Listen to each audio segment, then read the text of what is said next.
Proceedings are resumed. Please be seated.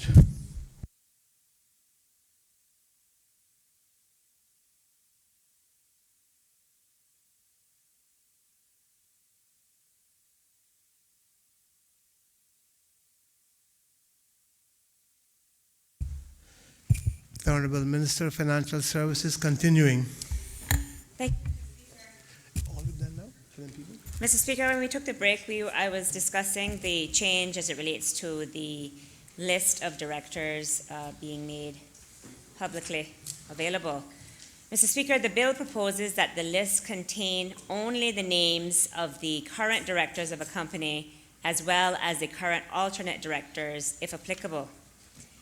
Mr. Speaker, careful consideration was also given to the method by which the information is to be made available to the public. And so the bill proposes that the list be available for inspection by the General Registry. In order to help offset the cost of establishing the necessary IT and logistical systems to facilitate such, the bill proposes that a fee is to be charged for each inspection, and any such inspection will be subject to conditions as the registrar may see fit to impose. General Registry, Mr. Speaker, will be required to adapt current systems in order to be able to enable such inspections, and therefore to accommodate this, there is a commencement clause that was added to this bill relating to this specific clause to allow for the inspection system to be established. Mr. Speaker, the fifth and final change to the Companies Amendment Bill relates to immediate outcome 5 recommended action 6, which states that, quote, the authorities should impose adequate and effective sanctions against trust and corporate service providers and companies for their failure to maintain up-to-date beneficial ownership information, end quote.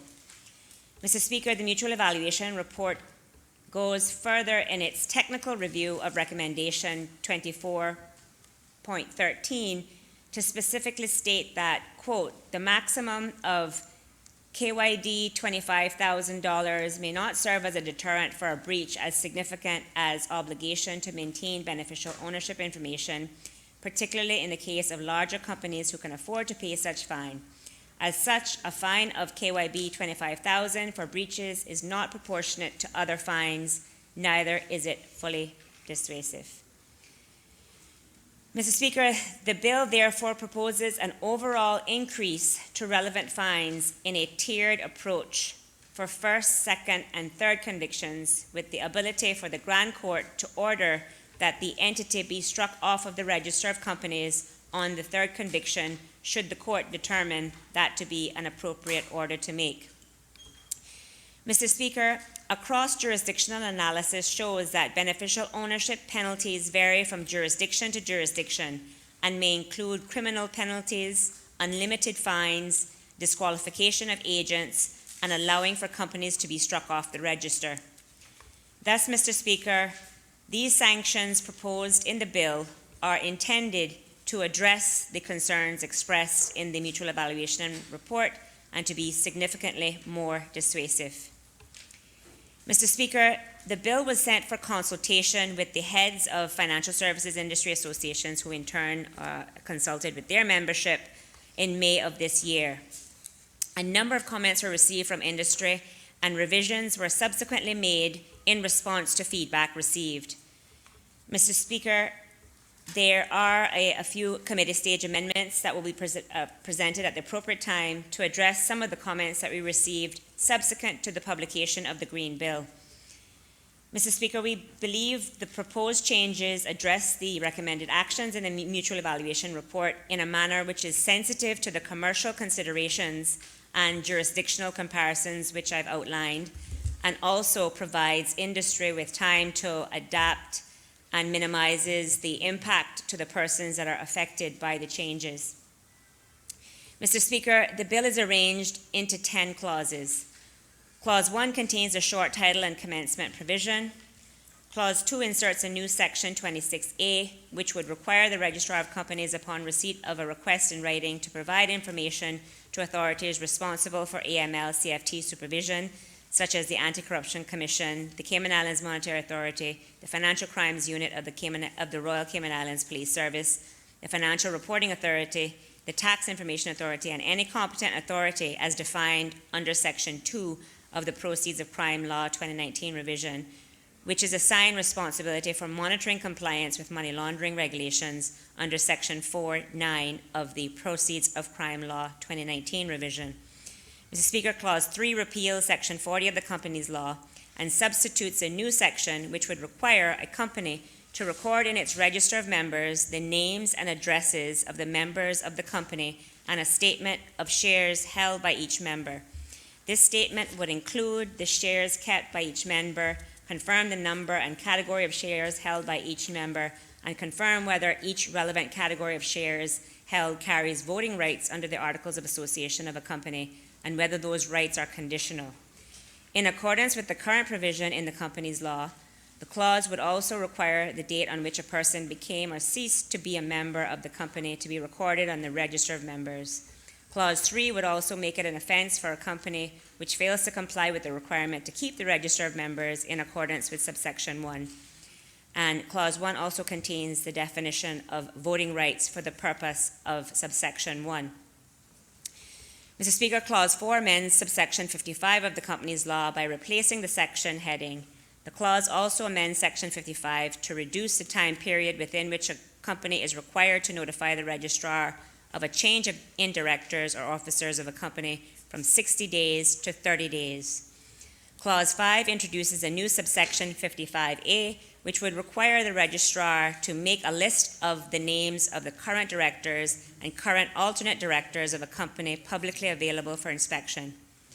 Clause 6 amends Section 24 of the Principal Law to provide a fine for $25,000 in the case of a first offense where a company knowingly and willfully contravenes Section 247.1, 247.8, 252, 253.1, or 1A, or 255.2 of the Companies Law, or knowingly and willfully fails to issue a notice as required by Section 249, 255, or 256.3 of the Companies Law.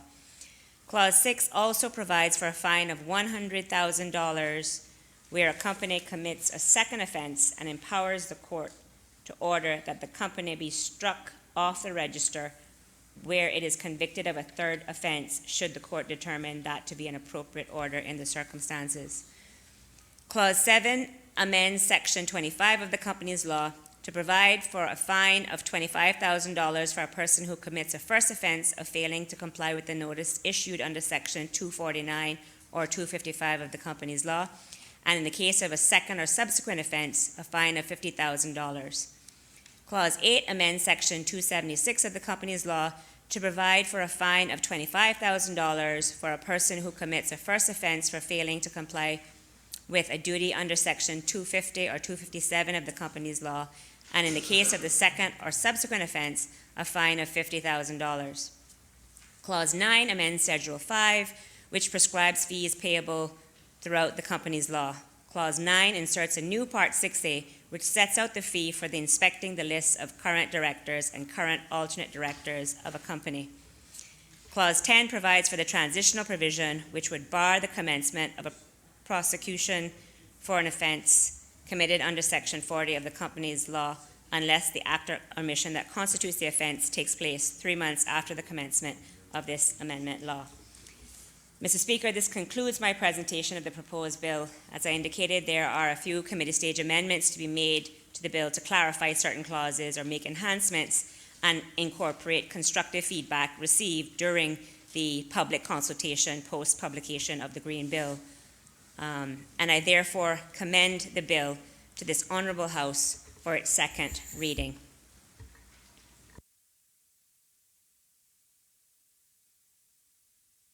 Does any other member wish to speak? Does the member from Bordentown West? Thank you, Mr. Speaker. I rise on behalf of the official opposition just to highlight the fact that, one, we do recognize that many of the changes that the minister pointed out, as well as what the Premier noted in his statement earlier, are steps that are necessary in order for the Cayman Islands to maintain its financial services industry and not have any adverse fallout with some issues, with some entities, sorry. The only thing about it, Mr. Speaker, that kind of really jumped out, and the Honourable Leader of the Opposition will speak to it after I've concluded, is pretty much the issue of the, where's again the person, sorry,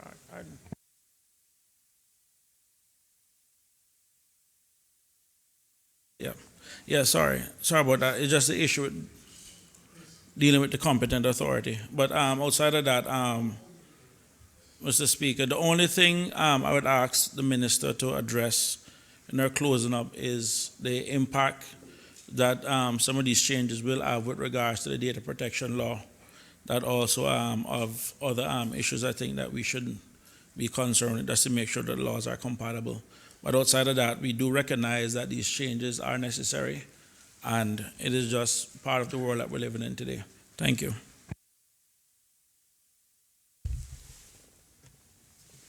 Does any other member wish to speak? The Honorable Leader of the Opposition.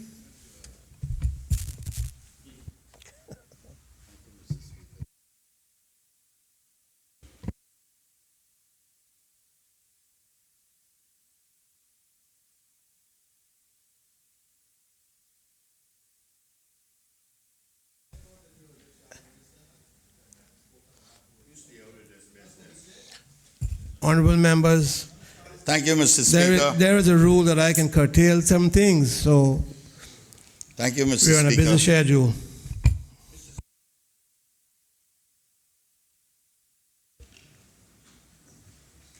Mr. Speaker, as my colleague, the member from Buddentown West indicated, I would speak briefly on this bill, and what I have to say, I hope covers a number of the bills, and hopefully I will not have to repeat myself on those. Mr. Speaker, I believe that the record will reflect that for many years, regardless of where we sat in this honorable House, we have always provided support for changes to our laws, especially when it comes to the financial industry, because we have recognized over the many years that we have either been the guinea pig or they have shifted the goalposts on us.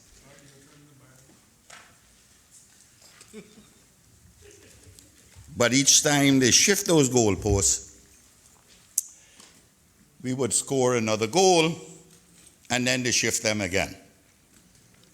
So it has been a real roller coaster ride for this country to maintain its position in the world financial industry. And whilst we all understand that and do our best to support whichever government is in place, we nevertheless have certain questions that come along with it, like the substantial presence that we did recently. I still have my concerns about those LCCLs that could be offered to them. But be that as it may, Mr. Speaker,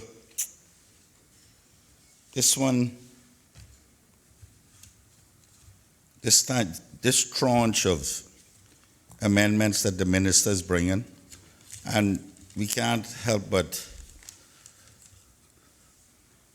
support the minister and the government in trying to be compliant, if we can call it that. Be not as it may, Mr. Speaker, you know, we have this thing called peer review. Through the CFATF,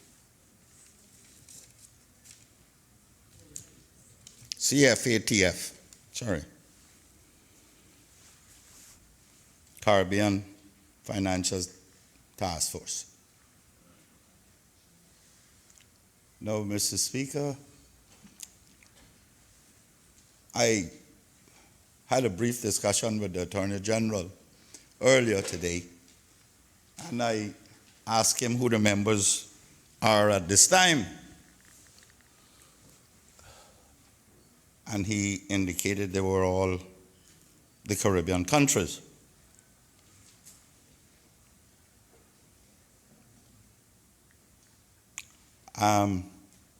Mr. Speaker, I don't want to be disparaging to our brothers and sisters within the Caribbean. But I find it rather concerning that, or I guess concerning would be the right word that I can use, that someone who has not been in the business can review those of us who have done nothing but that business. It is my understanding that this round of peer reviews, which happens at least once every 3 years, I believe, was conducted by some of our competitors, BVI, Bahamas, Bermuda, I think, and our good friends to the south, Guyana. I don't know what the answer is, Mr. Speaker, but it is mind-boggling to think that Guyana could review whether or not the Cayman Islands is compliant.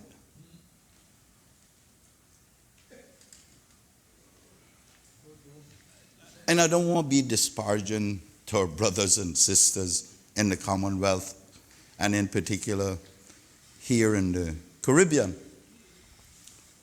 because I'm a Caribbean man too. But I don't know what the answer is, Mr. Speaker. I wonder if it could be that it is restricted to those who know the business. Likewise, those who are chosen here to respond to the queries of those who are doing the peer review. Because there appears to be some disconnect, if I can be so kind, as to who are provided from the different departments to respond to the review. And I wonder if that does not influence the reports that we get leveled against us to some extent. But certainly, Mr. Speaker, I think that is something that we all have to keep an eye on. I do know, Mr. Speaker, that we are part of the review for others as well. And we, at times, are chosen to review other Caribbean countries too. But then I have every confidence that we know what we're talking about.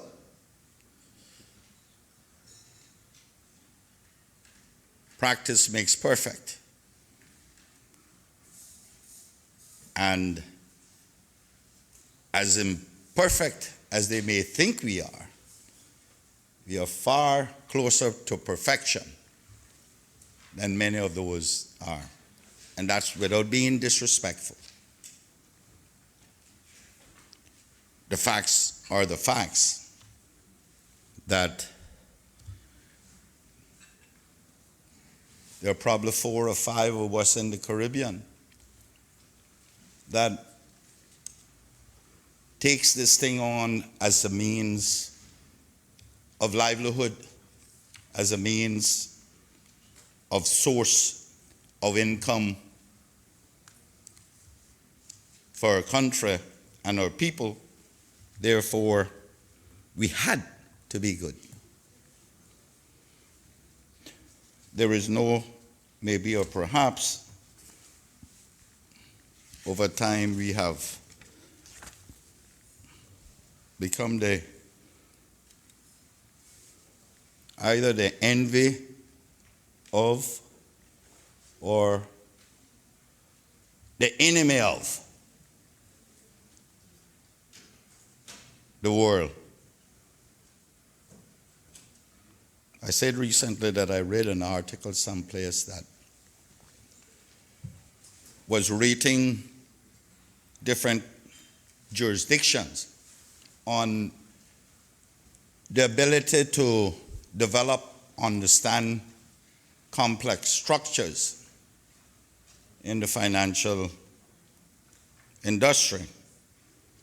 And the Cayman Islands was within the top 10, meaning the people who conduct these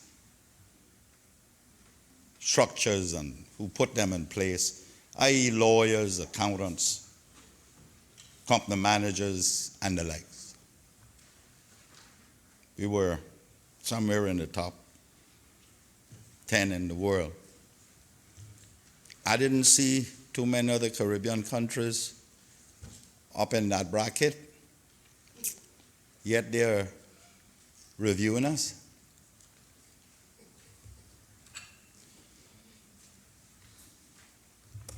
I guess everybody does everything to see how they can stop us. In many instances, our success is our greatest enemy. Because there aren't many people that will be at the top, but there are many that will try to get to the top. Mr. Speaker, I hope that my position on that matter reaches the ears of those who are in the authority to make some recommendations to change it. Because when we get these reviews, we constantly have to acquiesce to what their reports contain. It's after working 40, 50 years to reach where we are, it is disheartening to think that someone who has never been in the business can review those of us who have spent a half century in it. Mr. Speaker, I want to move on now to a different area.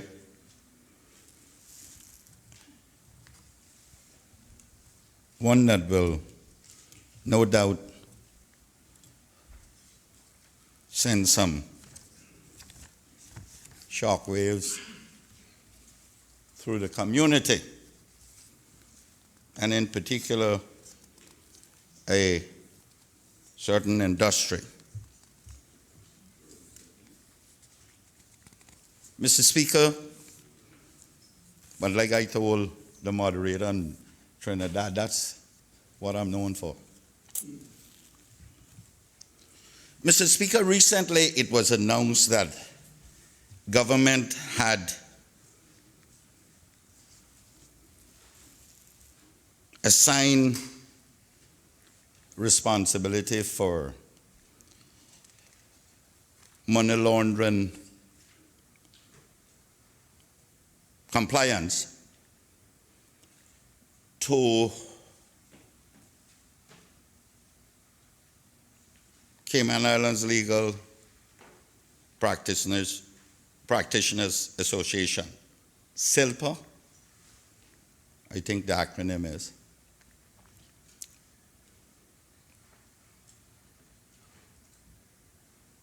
And I've learned since that that is now being extended to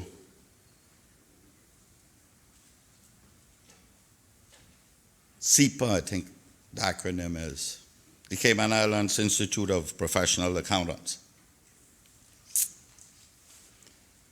Hitherto, the Cayman Islands Institute of Professional Accountants were defined or assigned responsibility for the regulation of accountants in accordance with the company's law. Now,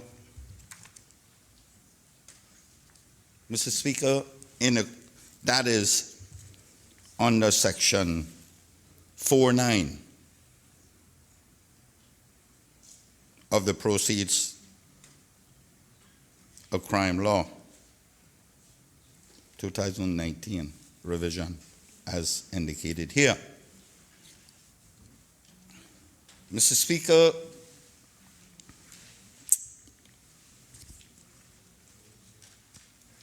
I understand the need to be compliant in the CML. I think we all understand the need.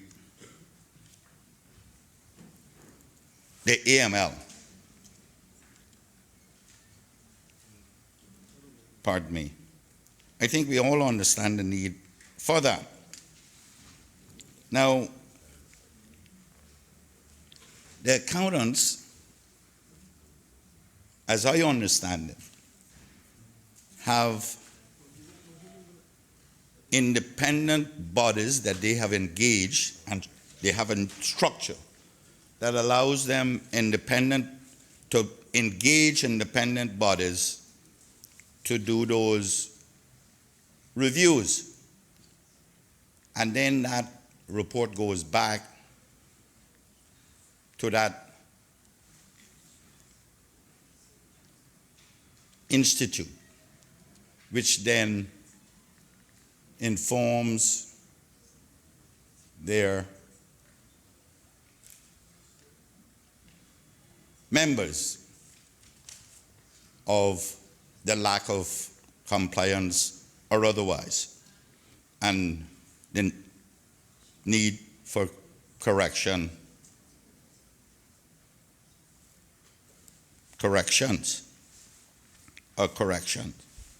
Mr. Speaker, and it's my understanding, they use the body, the recognized international body, Institute of Chartered Accountants in England and Wales.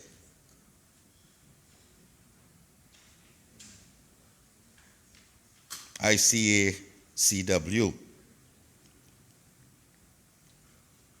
or EW. ICAEW.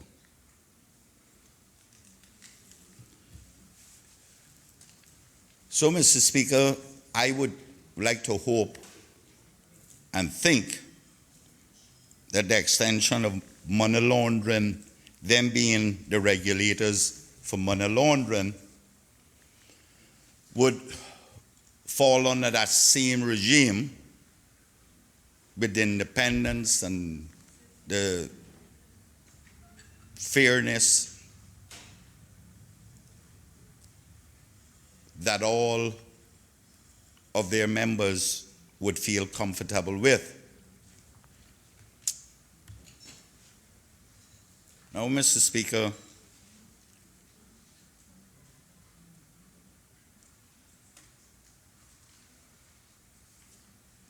I believe it's fair to say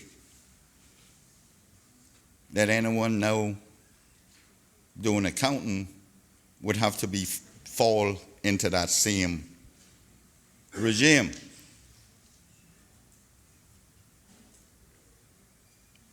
Now, by the cabinet exercising its prerogative, its legal authority to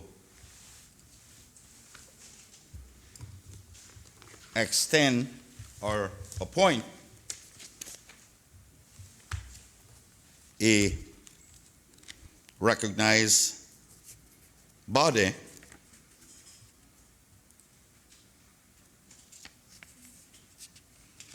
and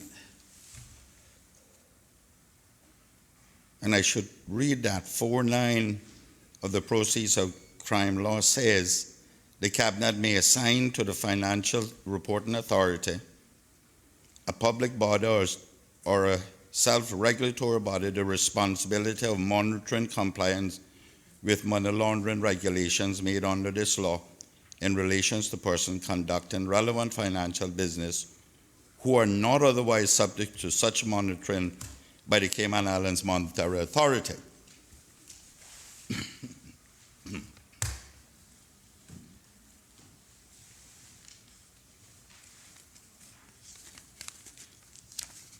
And I guess Cabinet, in its infinite wisdom, decided that the Cayman Islands Legal Practitioners Association, SILPA, was the most appropriate person to do so when it came to lawyers.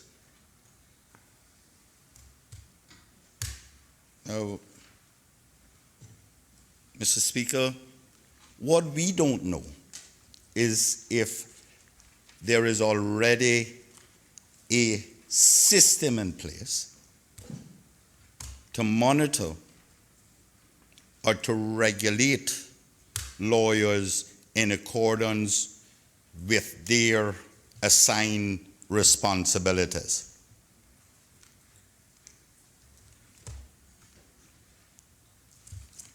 I don't know what that instrument included.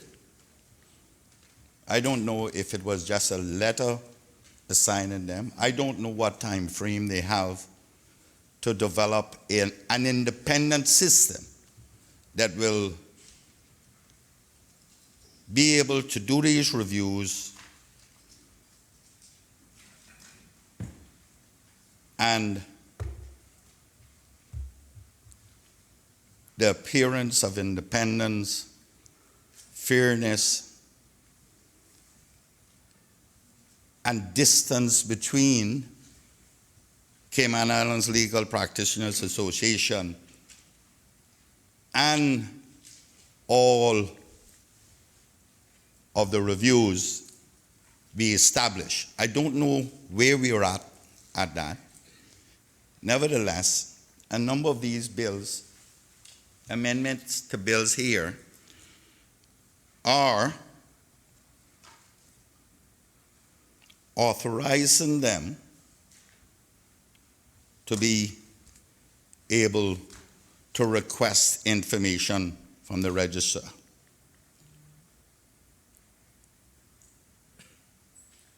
Of companies. Now, Mr. Speaker, we know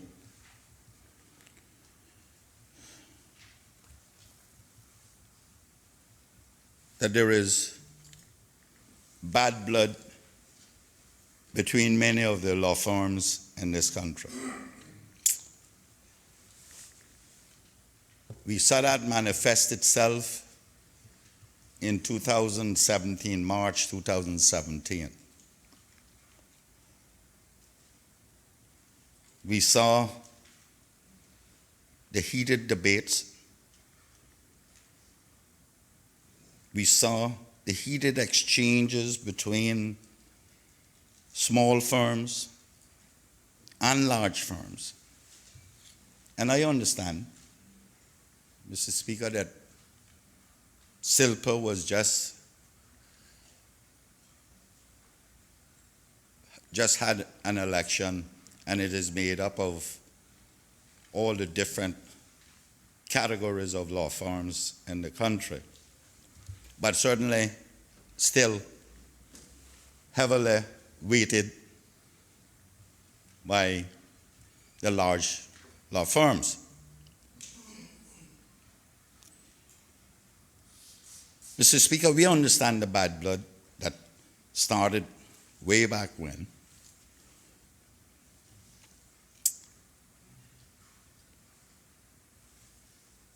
We understand that bad blood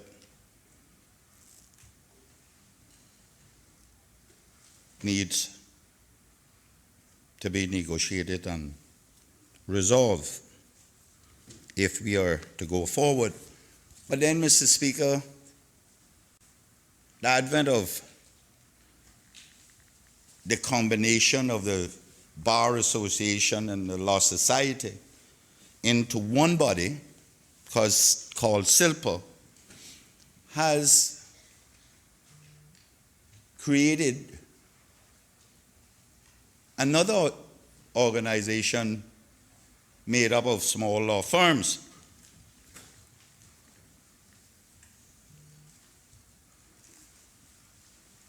And as a matter of fact, that organization is registered as well. So we have gone from the small Caymanian Bar Association and Law Society being two separate entities,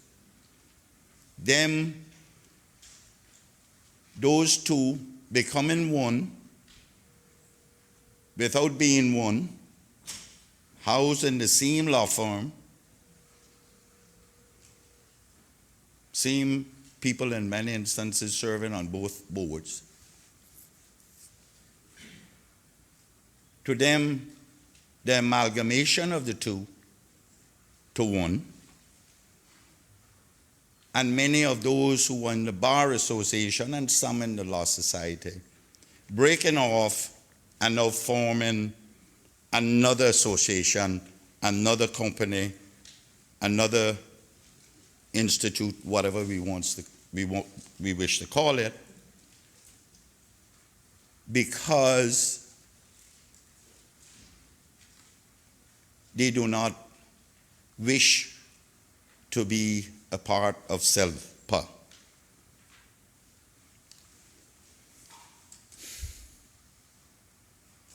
Yet, we have given SILPA the authority to be the compliance regulator.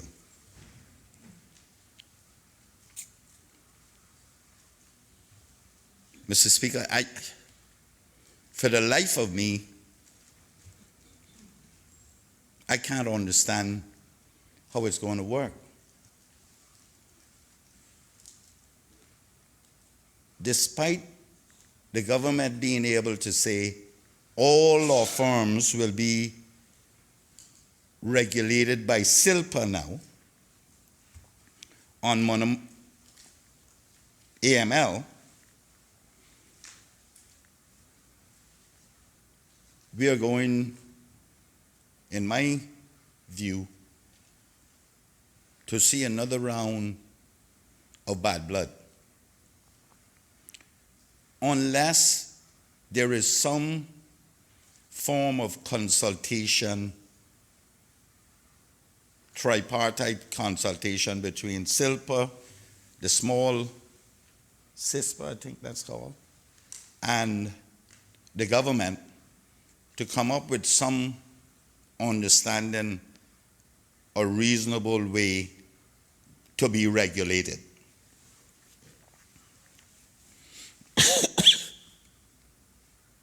Mr. Speaker, I don't know if they were consulted.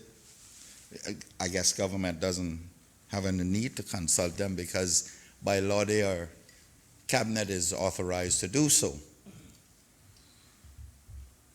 But here we are, giving them absolute authority, and my question is, do they have a system that is in place that is reasonable, that is not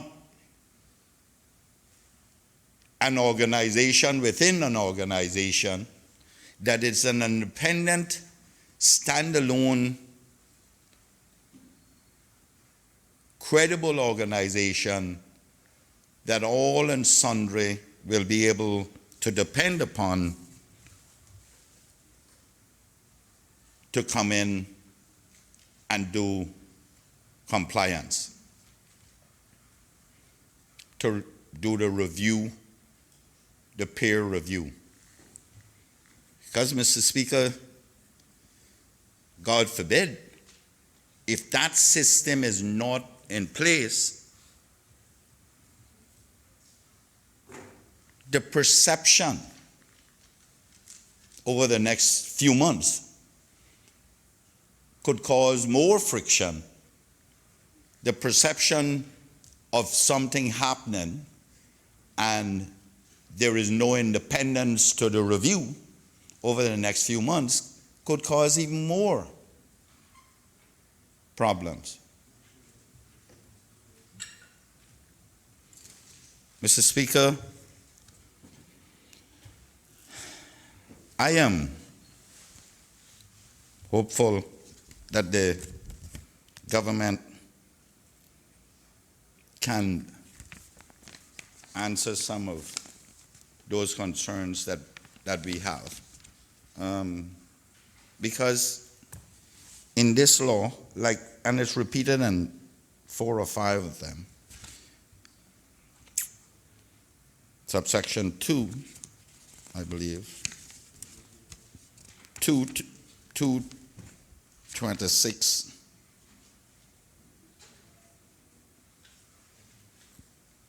section 2,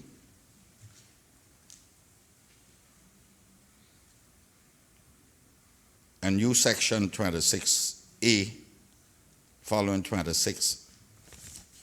2, for the purpose of section 1, the following entities may request information from the registrar. The competent NF listed there is the competent authority as defined under section 2.1 of the Proceeds of Crime Law 2019 revision, which is assigned responsibility by monitoring compliance with the money laundering regulation under section 4.9 of the Proceeds of Crime Law 2019 revision. Now you know, Mr. Speaker, we all know,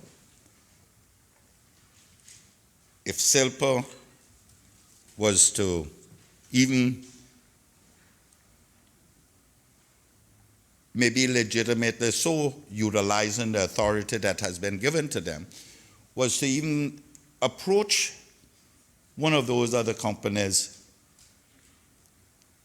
it's going to not come off very well, especially if they do not have an independent body in place and it's accepted by all and sundry.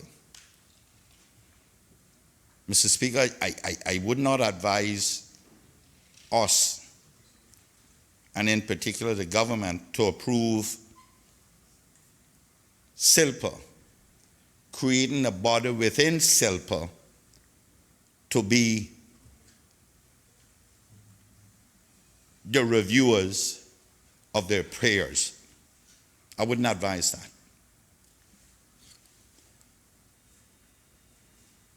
This country is small, Mr. Speaker, and we know all the players. We know some that don't even know we know them. And Mr. Speaker,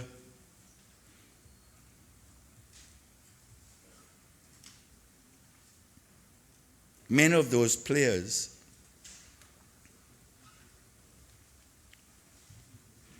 feel disenfranchised. Disenfranchised by what has transpired over the last number of years.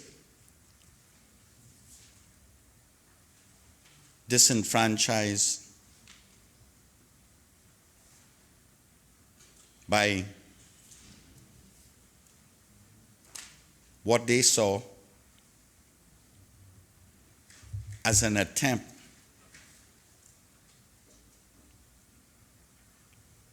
some time ago in 2017 to implement a legal practitioners bill which would further push them out.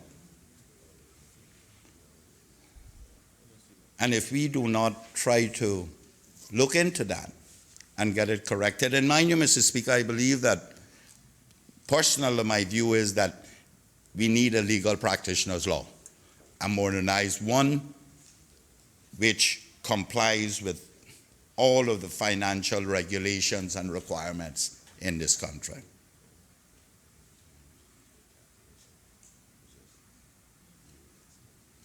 But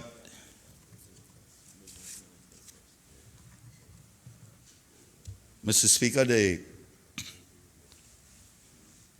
fact that government has extended these,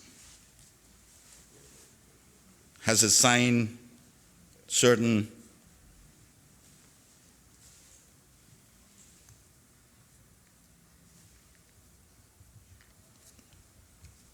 authorities, certain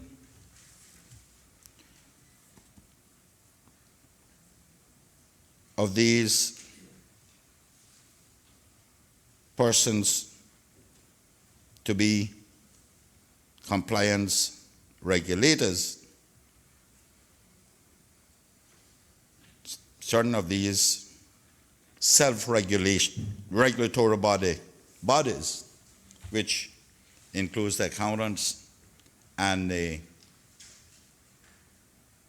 legal practitioners, the authority to be compliance regulators,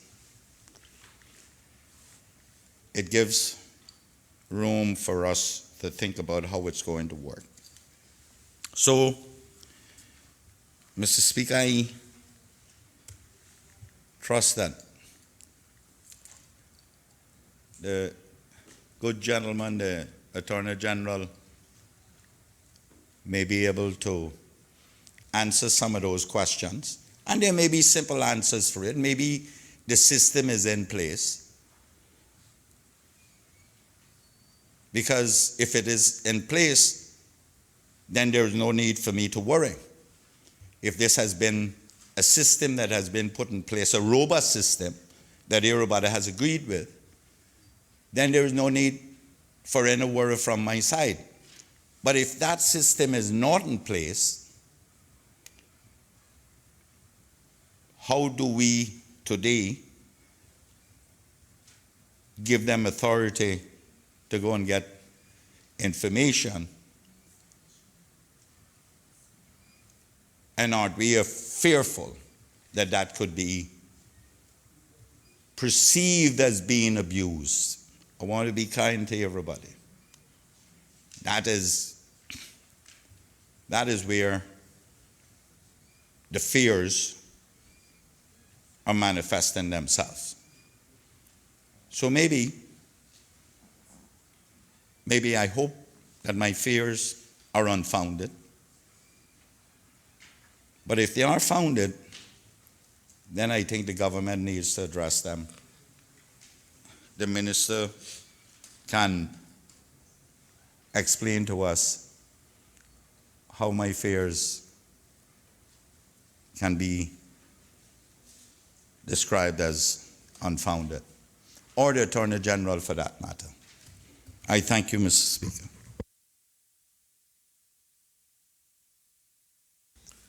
Does any other member wish to speak? Does any other member wish to speak? And the Honorable the Attorney General. Thank you, Mr. Speaker. I was hoping to have a minute to just confirm something, but that's fine. Mr. Speaker, I'll attempt to allay some of the fears or some of the concerns, if I might put it that way, expressed by the honourable member in his contribution to the bill. Mr. Speaker, let me start by observing that the honourable member will have another opportunity to discuss the governance structure as it relates to SILPA and the oversight framework for attorneys, in that we are hoping, Mr. Speaker, to bring an amending bill to the legal practitioners law in the next sitting to help to map out, Mr. Speaker, the regulatory framework that will be used by SILPA, that's the Cayman Islands Legal Practitioners Association, to provide the necessary oversight for AML CFT purposes. So that, Mr. Speaker, it is hoped that bill will provide greater clarity in terms of the structure. But for present purposes, Mr. Speaker, let me say that my understanding of what is contemplated is that it is true that you will have what is now SILPA, which is a consolidation of the Bar Association and Law Society. You will have that body, and within that body is a council. And the law, Section 49, there's a under Section 49 of the Proceeds of Crime Law, there's a designation of SILPA to provide regulatory oversight to lawyers for AML purposes, Mr. Speaker, no other purpose. In my discussion with the attorneys, Mr. Speaker, I have been advised that in order to create a Chinese wall, so to speak, in carrying out their regulatory oversight, because they are not unmindful, Mr. Speaker, of the concerns and our perception that there might be an issue as it relates to commercial sensitivity and so on. So my understanding of what is contemplated is that within SILPA, they will have another structure, so to speak, that is called CARA, Mr. Speaker, which I think means the Cayman Islands, the Cayman Attorneys Regulatory Authority. So it's a Cayman Attorneys Regulatory Authority, which will be the body within SILPA, which is contemplated to be a sort of an independent set of lawyers who are not local practitioners, who will then be carrying out that oversight. And of course, the reporting up and enforcement, if any, will be done by SILPA itself. And so, as a matter of fact, Mr. Speaker, I think as we speak, there's a a person being an attorney being recruited from the UK should be here either the 7th or the 12th of August, who is coming in to help to put that sort of a building block, that framework in place. And so that lady and I think that person, I think 2 others, will be the sort of oversight agency within SILPA that will be charged with the responsibility of providing the regulatory oversight under the aegis, of course, of SILPA. Mr. Speaker, let me also clarify that the oversight is for money laundering purposes. So you might have what we call on-site inspections, where the lawyers or somebody might enter a small firm, in this case, to see whether that firm has in place a set of manuals that deals with suspicious activity, deal with suspicious transactions. Does the firm have manuals? Do they have guidelines? Do they have forms? Do they have a system in place where they can detect money laundering or potential money laundering transactions? And do they have a reporting system for doing so? And how is all of that handled and so? Those are the kind of things that they'll be looking for, Mr. Speaker.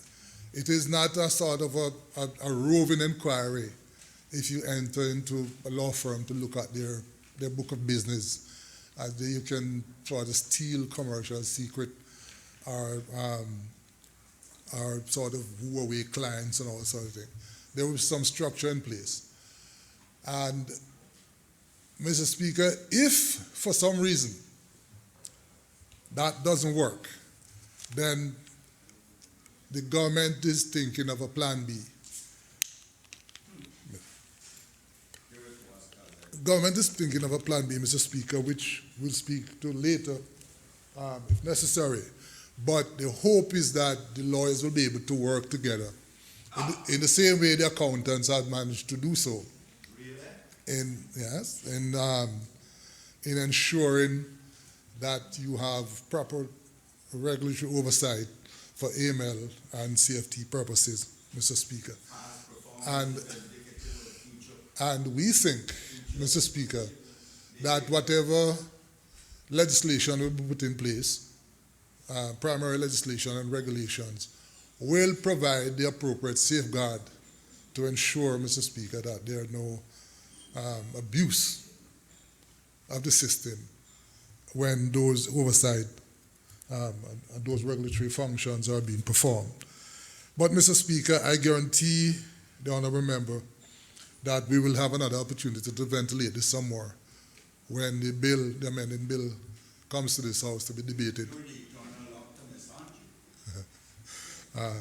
When the amending bill comes to the House to be debated, and by then, hopefully, we will have some practical examples of some of the issues that they are facing, if any, in trying to carry out those functions.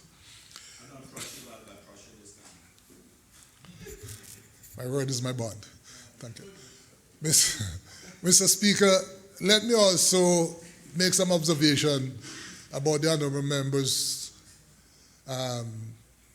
he didn't call it concern, he didn't elevate it to that level, but he did make some observations about the quality of the examiners who do our assessment. Mr. Speaker, I'll speak generally now about that, rather than a sort of specific comment about the whole process. Of course not. Mr. Speaker, the issue of the quality and the quality of the assessments, peer reviews, mutual evaluations that have been carried out is an ongoing discussion at the level of the FATF. At the last gathering they had, the issue came up again about the quality of some of the reports that have been produced, certainly in this fourth round of mutual evaluation. So much so, Mr. Speaker, that one of the things that have been canvassed or is being canvassed by the FATF is that they are looking at the provision of examiners from the FATF countries, from the bigger countries, to assist with the review of the regional style bodies. They call FSRBs. The FATF regional style bodies, such as the CFATF, Manival, and some of the others in Africa, Asia, and so on. The FATF has expressed some concerns about the quality of some of the reports that are coming out of these fourth round evaluation. And so they're thinking about some of those other countries, bigger countries, making available examiners to assist with the quality of the report. Mr. Speaker, we had one member from a FATF country as part of our assessment team. But there were still some issues as it relates to the quality of our report. and some of it has to do, Mr. Speaker, with training. It is true that all examiners have to be trained in the respective methodology, in this case in the fourth round. But, Mr. Speaker, it is also correct to say that it is a lot of work. It's very intense. Absolutely. It's very time-consuming. Yeah. And these people are actually, the examiners that is, are volunteering to do what they're doing. And in addition to doing the examination, the assessment, they have to do their full-time jobs wherever they are. Yes. And so we have technical compliance or technical questionnaire where they are literally bombarded with a raft of legislation and periodicals and other material, which they have to read and then prepare for the on-site inspection, which usually takes 2 weeks. So they come on the ground and they conduct interviews, work late at night, do draft reports, cross-check, cross-reference, do all sorts of things, and then get back to their respective country, find a way to work together to do a first draft, a rough and dirty first draft, and then several iterations after that, and so. Mr. Speaker, it is extremely time-consuming. I'm speaking from experience. Years ago, when we had the second round, I did the mutual evaluation for Antigua. The Honorable Chief Justice was an examiner for the United States in round one. One of our Cayman Islands attorneys, Ms. Elizabeth Lees, who is national coordinator, as we speak, is currently working on the Bermuda mutual evaluation report as an assessor. And the common theme that runs through all of that, Mr. Speaker, is that it is extremely time-consuming. So, whilst it's not an excuse for producing poor reports, I do have a bit of sympathy for those who are involved in the process. But, Mr. Speaker, to take the honourable member's point, the reputation of a jurisdiction depends on the quality of the report. And therefore, it is imperative, it is important that effort is made to ensure that the report is at the optimum quality. Should be what is expected. Yeah, right. So the report itself ought to be properly written and so that people can understand, and it ought to be fair, Mr. Speaker. But it is a work in progress, and the hope, Mr. Speaker, is that as time progresses and people become more experienced and with more training, then the quality of the reports themselves will certainly improve. Well, I hope not. I hope not. Mr. Speaker, just one other issue. The honourable member expressed some concerns about the ability of SILPA and SEPA to request information from the registrar as part of their regulatory oversight purposes. Mr. Speaker, as part of the general coordination and cooperation effort, supervisors and regulatory authorities ought to be able to share information where required. In this case, I think what has happened is that the contemplation is that competent authorities will be able to request information from the registrar of companies. Competent authorities, Mr. Speaker, are defined as public bodies. So the Anti-Corruption Commission, the Financial Reporting Authority, Tax Information Authority, as those bodies. The law speaks to competent authorities and self-regulatory bodies, SRBs. Self-regulatory bodies are SEPA and SILPA. I am not sure, Mr. Speaker, I don't think the self-regulatory body has the power to request the information. They're not competent authorities.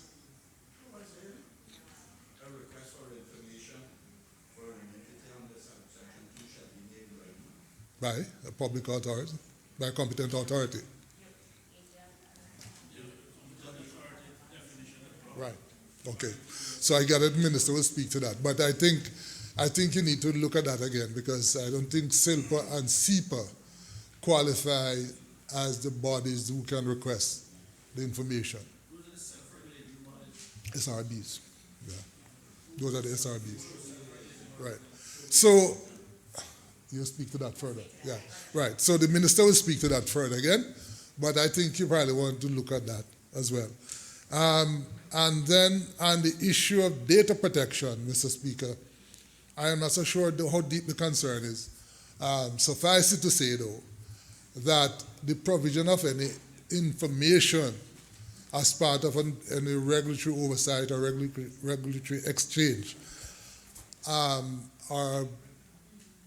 is one of those sort of exceptions, one of those carve-outs in the data protection law, Mr. Speaker. In other words, the data protection law makes provision for the exchange of information for regulatory purposes without sort of running afoul of the provisions of the data protection law. That issue was a subject of long drawn-out discussion between those who were putting the data protection law together and SEMA and some of the other public regulatory bodies and so. And the carve-out, Mr. Speaker, was deliberately created to facilitate the flow of information for, among other things, for regulatory supervision and exchange of information, cross-border exchange in those circumstances. So I'm very confident, Mr. Speaker, that any provision of information pursuant to the provisions being contemplated here will comport, Mr. Speaker, with the data protection law itself. And so I hope I've been able to allay some of the concerns of the honourable member as it relates to this bill. I thank you.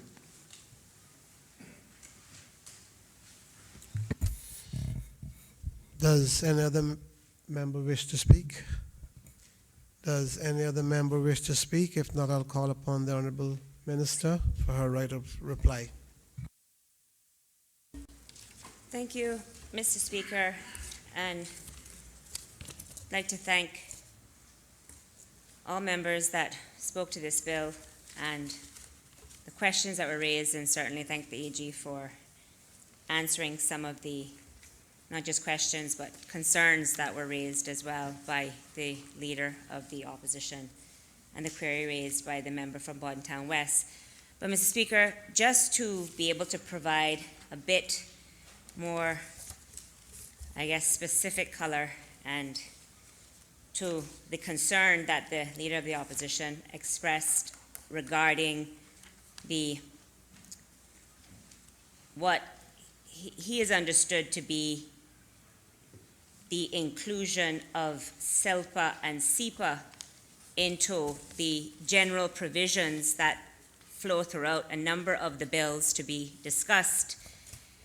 Mr. Speaker, this same issue actually was discussed by myself and the Attorney General before the bills were finalized and gazetted to be expressly dealt with in the legislation so as to not include the self-regulatory bodies with respect to the provision and sharing of information from General Registry directly. And Mr. Speaker, I would just like to look at the language of the law, and forgive me, this is where the lawyer in me is coming out, but I certainly want us to pay very close attention, and the way that the wording and the drafting of the bill is expressly done so as to ensure that there isn't that confusion with respect to who is authorized to access information, or to request information, I should say, to be received directly from General Registry. If we look at Clause 2 of the bill in relation to 26A 2F, it says, I'll start with 2, for the purposes of subsection 1, the following entities may request information from the registrar.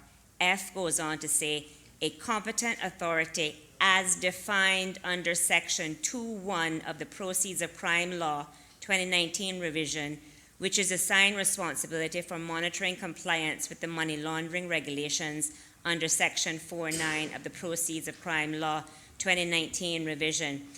Now, whereas, Mr. Speaker, I do understand and appreciate the concern that has been expressed by the Leader of the Opposition about the potential application of this provision, the way this provision was drafted, and I'd like to thank the AG for providing the language in this regard based on our discussions that we had previously, it was to ensure that the definition of competent authority is expressly tied to that of the Proceeds of Crime Law.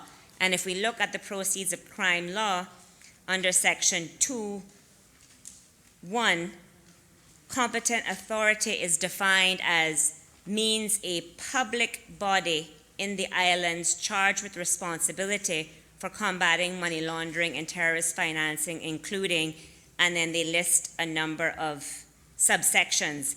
But the first, I guess, threshold test that is applied is the fact that it is a public body, that you must be a public body to be considered a competent authority under the Proceeds of Crime Law, and likewise under the Companies Amendment Bill and all of the amendment bills that flow therefrom.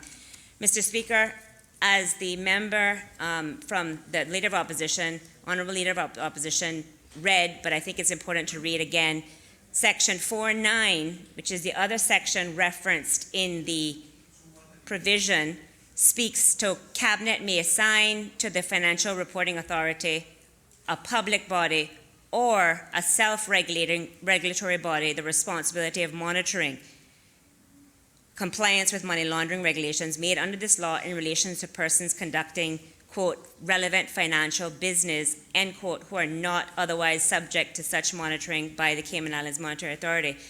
So, Mr. Speaker, this provision was inserted and was necessary to capture public bodies such as the DCI, Department of Commerce and Investment, who has a responsibility with respect to monitoring and the compliance of money laundering regulations pursuant to Section 4.9 of the Proceeds of Crime Law as it relates to the designated non-financial business and professions that have been allocated to DCI as the regulatory body for such, including the real estate agents, as an example, the precious metals as another example.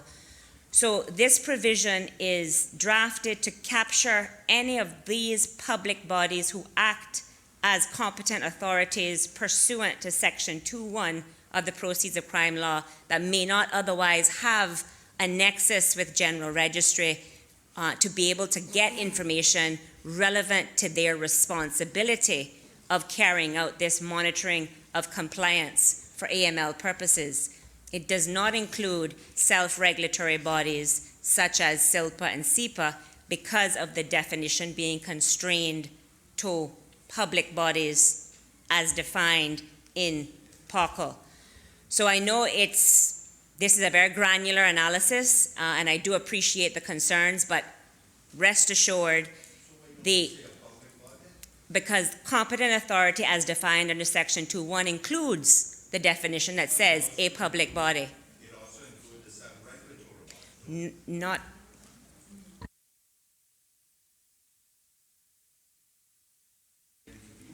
So, Mr. Speaker, again, I am just making sure that the public and the listening public understands and appreciates that with respect to this provision about the sharing of information from general registry, it is confined to the public bodies that are responsible for the monitoring of money laundering regulations pursuant to POCL and the other listed commissions, the Anti-Corruption Commission, the Financial Crimes Unit, the Financial Reporting Authority, the Tax Information Authority.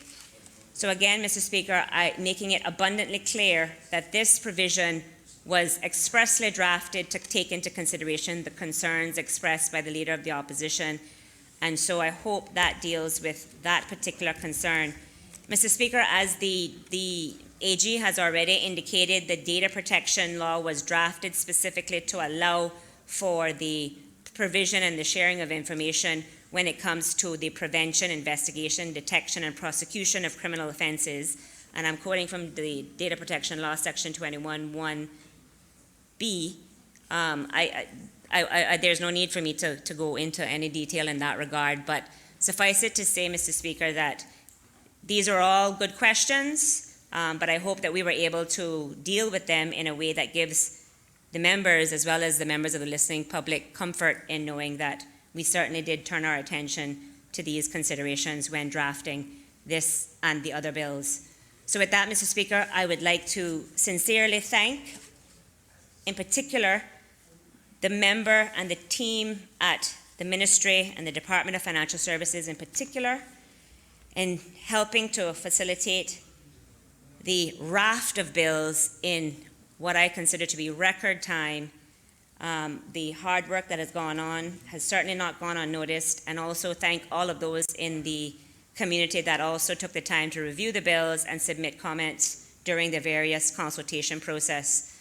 And again, thank all those who spoke and contributed, and with that, I commend this bill for second reading.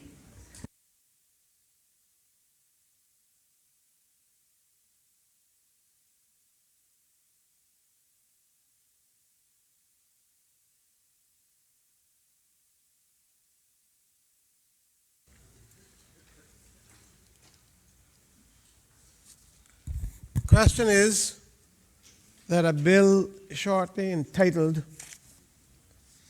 the Companies Amendment Bill 2019 be given a second reading. All those in favor, please say aye. Aye. Those against? The ayes have it. The ayes have it. The Companies Amendment Bill 2019 has been given a second reading.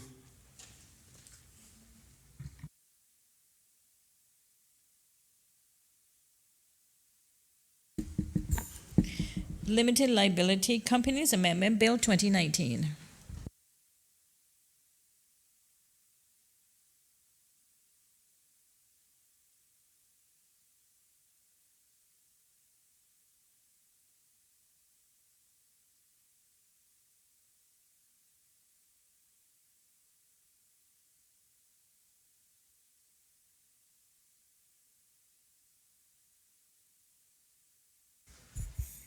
The Honorable Minister of Financial Services. Thank you, Mr. Speaker.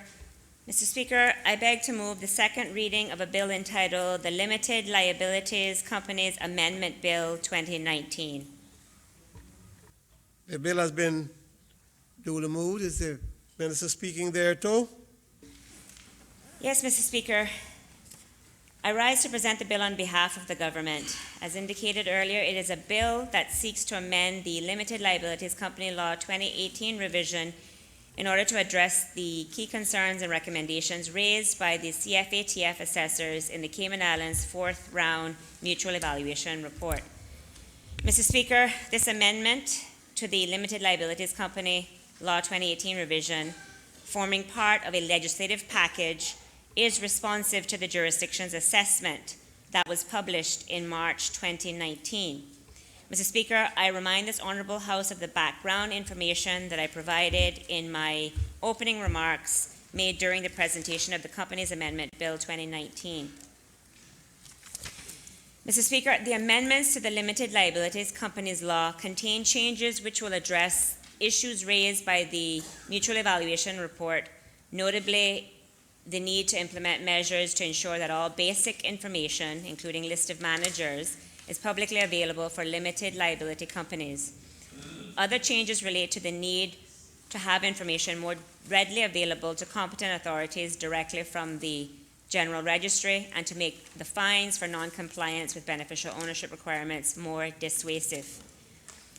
Mr. Speaker, the first change in the bill relates to the immediate outcome 5, recommended action 1, which states, quote, the Cayman Islands should conduct a more comprehensive risk assessment to identify, assess, and understand the money laundering, terrorist financing risks and vulnerabilities associated with specific types of legal persons established in the jurisdiction which may be misused for money laundering, terrorist financing purposes, end quote. Mr. Speaker, in preparation for the assessment of legal persons, the Ministry identified the issue whereby some competent authorities responsible for AML-CFT supervision were unable to obtain information which was relevant for conducting the risk assessment or their AML responsibilities as a whole from General Registry. So the bill therefore enables the General Registry to provide relevant information directly to competent authorities responsible for AML-CFT supervision within 48 hours for the discharge of their responsibilities thereunder.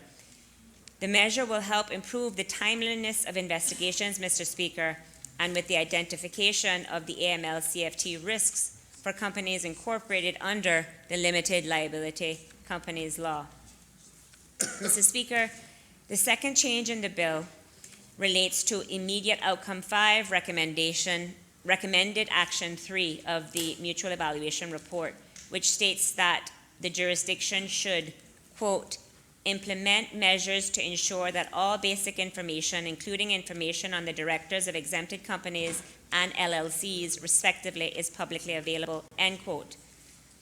Mr. Speaker, as I indicated earlier, but I think for repetition in this case, it is important to note that basic information is outlined in the FATF methodology under Recommendation 24 to include the company name, proof of incorporation, legal form and status, address of the registered office, basic regulating powers, and a list of directors. The recommendation further specifies that this information should be publicly available. Mr. Speaker, the Limited Liability Companies Law currently does not provide for a list of managers to be made publicly available. We note that, as is indicated earlier, some of our competitors with respect to their companies have all made a list of directors publicly available. We further note that the state of Delaware, on which our own LLC framework was initially based on, also requires a list of directors to be made available to the public.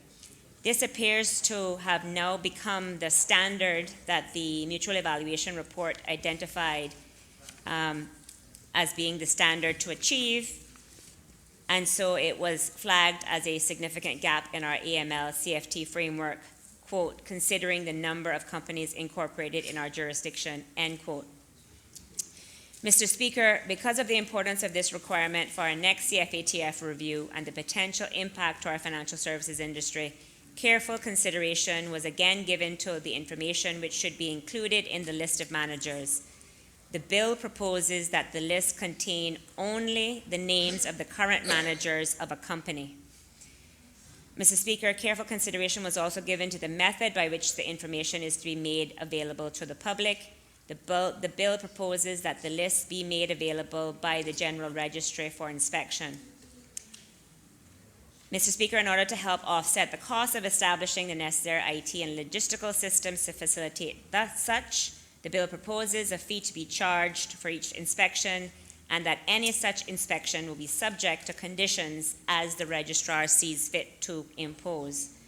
Mr. Speaker, General Registry will be required to adapt current systems in order to enable such inspections, and so therefore to accommodate this, there is a commencement clause added to the bill related to this specific clause.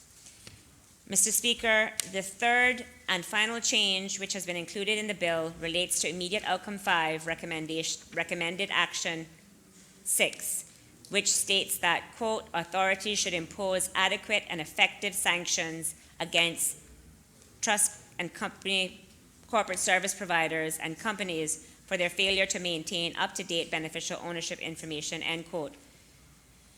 Mr. Speaker, the Mutual Evaluation Report goes further in its technical review of Recommendation 2413 to specifically state that the maximum of KYD 25,000 may not serve as a deterrent for a breach as significant as obligation to maintain beneficial ownership information, particularly in the case of larger companies who can afford to pay the fine. As such, a fine of KYD $25,000 for breaches is not proportionate to other fines, and then it goes on to say, neither is it fully dissuasive. Mr. Speaker, the bill therefore proposes an overall increase to relevant fines in a tiered approach for first, second, and third convictions, with the ability for the Grand Court to order that an entity be struck off the register of companies on third conviction should the court determine that to be an appropriate order. Mr. Speaker, a cross-jurisdictional analysis shows that beneficial ownership penalties vary from jurisdiction to jurisdiction, and they may include criminal penalties, unlimited fines, disqualification of agents, and allowing for companies to be struck off the register. Thus, Mr. Speaker, these sanctions proposed in the bill are intended to address the concerns expressed in the MER and to be significantly more dissuasive. Mr. Speaker, the bill was sent for consultation with the heads of financial services industry associations for onward distribution and consultation with their members in May of this year. A number of comments were received from industry, and revisions were subsequently made in response to feedback received. Mr. Speaker, there will be a few committee stage amendments presented at that time to address some comments received subsequent to the publication of the Green Bill. Mr. Speaker, I have been reliably informed that the Ministry and Department of Financial Services has received and given due consideration to the comments received, and so we believe the proposed changes address the recommended actions in the Mutual Evaluation Report in a manner which is sensitive to the commercial considerations and jurisdictional comparisons discussed, and also provides industry with adequate time to adapt and minimizes the impact to the persons that are affected by the changes. Mr. Speaker, the bill is arranged in 6 clauses. Clause 1 contains a short title and commencement provision. Clause 2 introduces a new section 4A, which would require the registrar of limited liability companies, upon receipt of a request in writing, to provide information to competent authorities responsible with AML-CFT oversight, such as the Anti-Corruption Commission, the Cayman Islands Monetary Authority, the Financial Crimes Unit of the Royal Cayman Islands Police Service, and the Financial Reporting Authority, the Tax Information Authority, and any competent authority, which we've discussed before as being defined as a public body, defined under Section 2 of the Proceeds of Crime Law, which is assigned responsibility for monitoring compliance with the money laundering regulations under Section 4.9 of the Proceeds of Crime Law. Clause 3 introduces a new Section 34A, which would require the registrar of limited liability companies to make a list of the names of the managers of a limited liability company available for inspection. Clause 4 amends Section 100 of the Limited Liabilities Company to provide for a fine of $25,000 in the case of the first offense, where a limited liability company knowingly and willfully contravenes Section 73.1, 74.1, 78, 79.1 or 1 or 1A, or 81.2 of the principal law, or knowingly and willfully fails to issue a notice as required by Section 75, 81, or 82(3) of the principal law. Clause 4 also provides for a fine of $100,000 where a limited liability company commits a second offense and further seeks to empower the court to strike the limited liability company off the register where the limited liability company has been convicted of a third offense should the court determine that to be an appropriate order. Clause 5 amends Section 101 of the Limited Liability Companies Law to provide for a fine of $25,000 for a person who commits a first offense of failing to comply with a notice issued under Section 75 or 81 of the principal law, and in the case of a second or subsequent offense, a fine of $50,000. Clause 6 amends Section 102 of the Limited Liabilities Companies Law to provide for a fine of $25,000 for a person who commits a first offense of failing to comply with a duty under Section 76 or 83 of the principal law, and in the case of a second offense, a fine of $50,000 or to imprisonment of a term of 2 years or both. Mr. Speaker, this concludes my presentation of the proposed bill. As I said, there are a few committee stage amendments to be made to the bill to clarify certain clauses or make various enhancements and to incorporate the constructive feedback received during the public consultation. I therefore commend this bill to this Honourable House for its second reading. Does any other member wish to speak? The member for Bordentown West. Thank you, Mr. Speaker. I rise on behalf of my colleagues here in the official opposition to lend our support to the government for taking the necessary steps to protect our financial services industry. I know it's a good way to go. We have several bills to deal with, but this is pretty much the general view that we share, that these steps are necessary and that we need to do what we need to do to make sure that our financial services industry continues. Does any other member wish to speak? Does any other member wish to speak? If not, I'll call on the minister for her right of reply. Thank you, Mr. Before the minister, can someone move the, we have reached that hour? Can't hear. Mr. Speaker, I wish to move the suspension of Standing Order 2 to allow the business to go beyond hour 4:30 p.m. Question is, the standing orders be suspended in order for business of the House to continue after the hour of 4:30. All in favor, say aye. Those against? The ayes have it. Honorable Minister.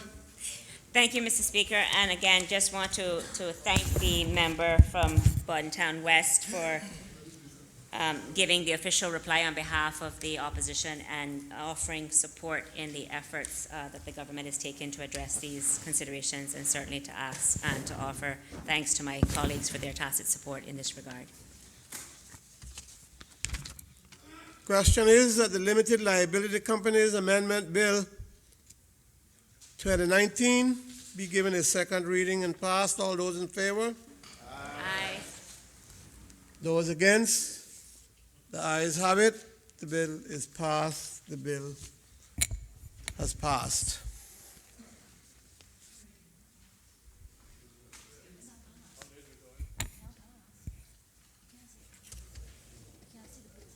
Can you take a vote? You said ayes and noes?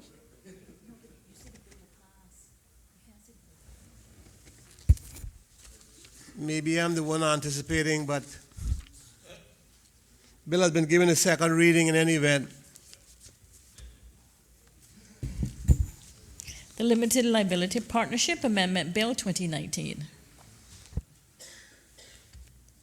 Honorable the Minister of Financial Services. Thank you, Mr. Speaker. Mr. Speaker, I beg to move the second reading of a bill entitled the Limited Liability Partnership Amendment Bill 2019. The bill has been duly moved. Honorable Minister, are you speaking there too? Yes, Mr. Speaker.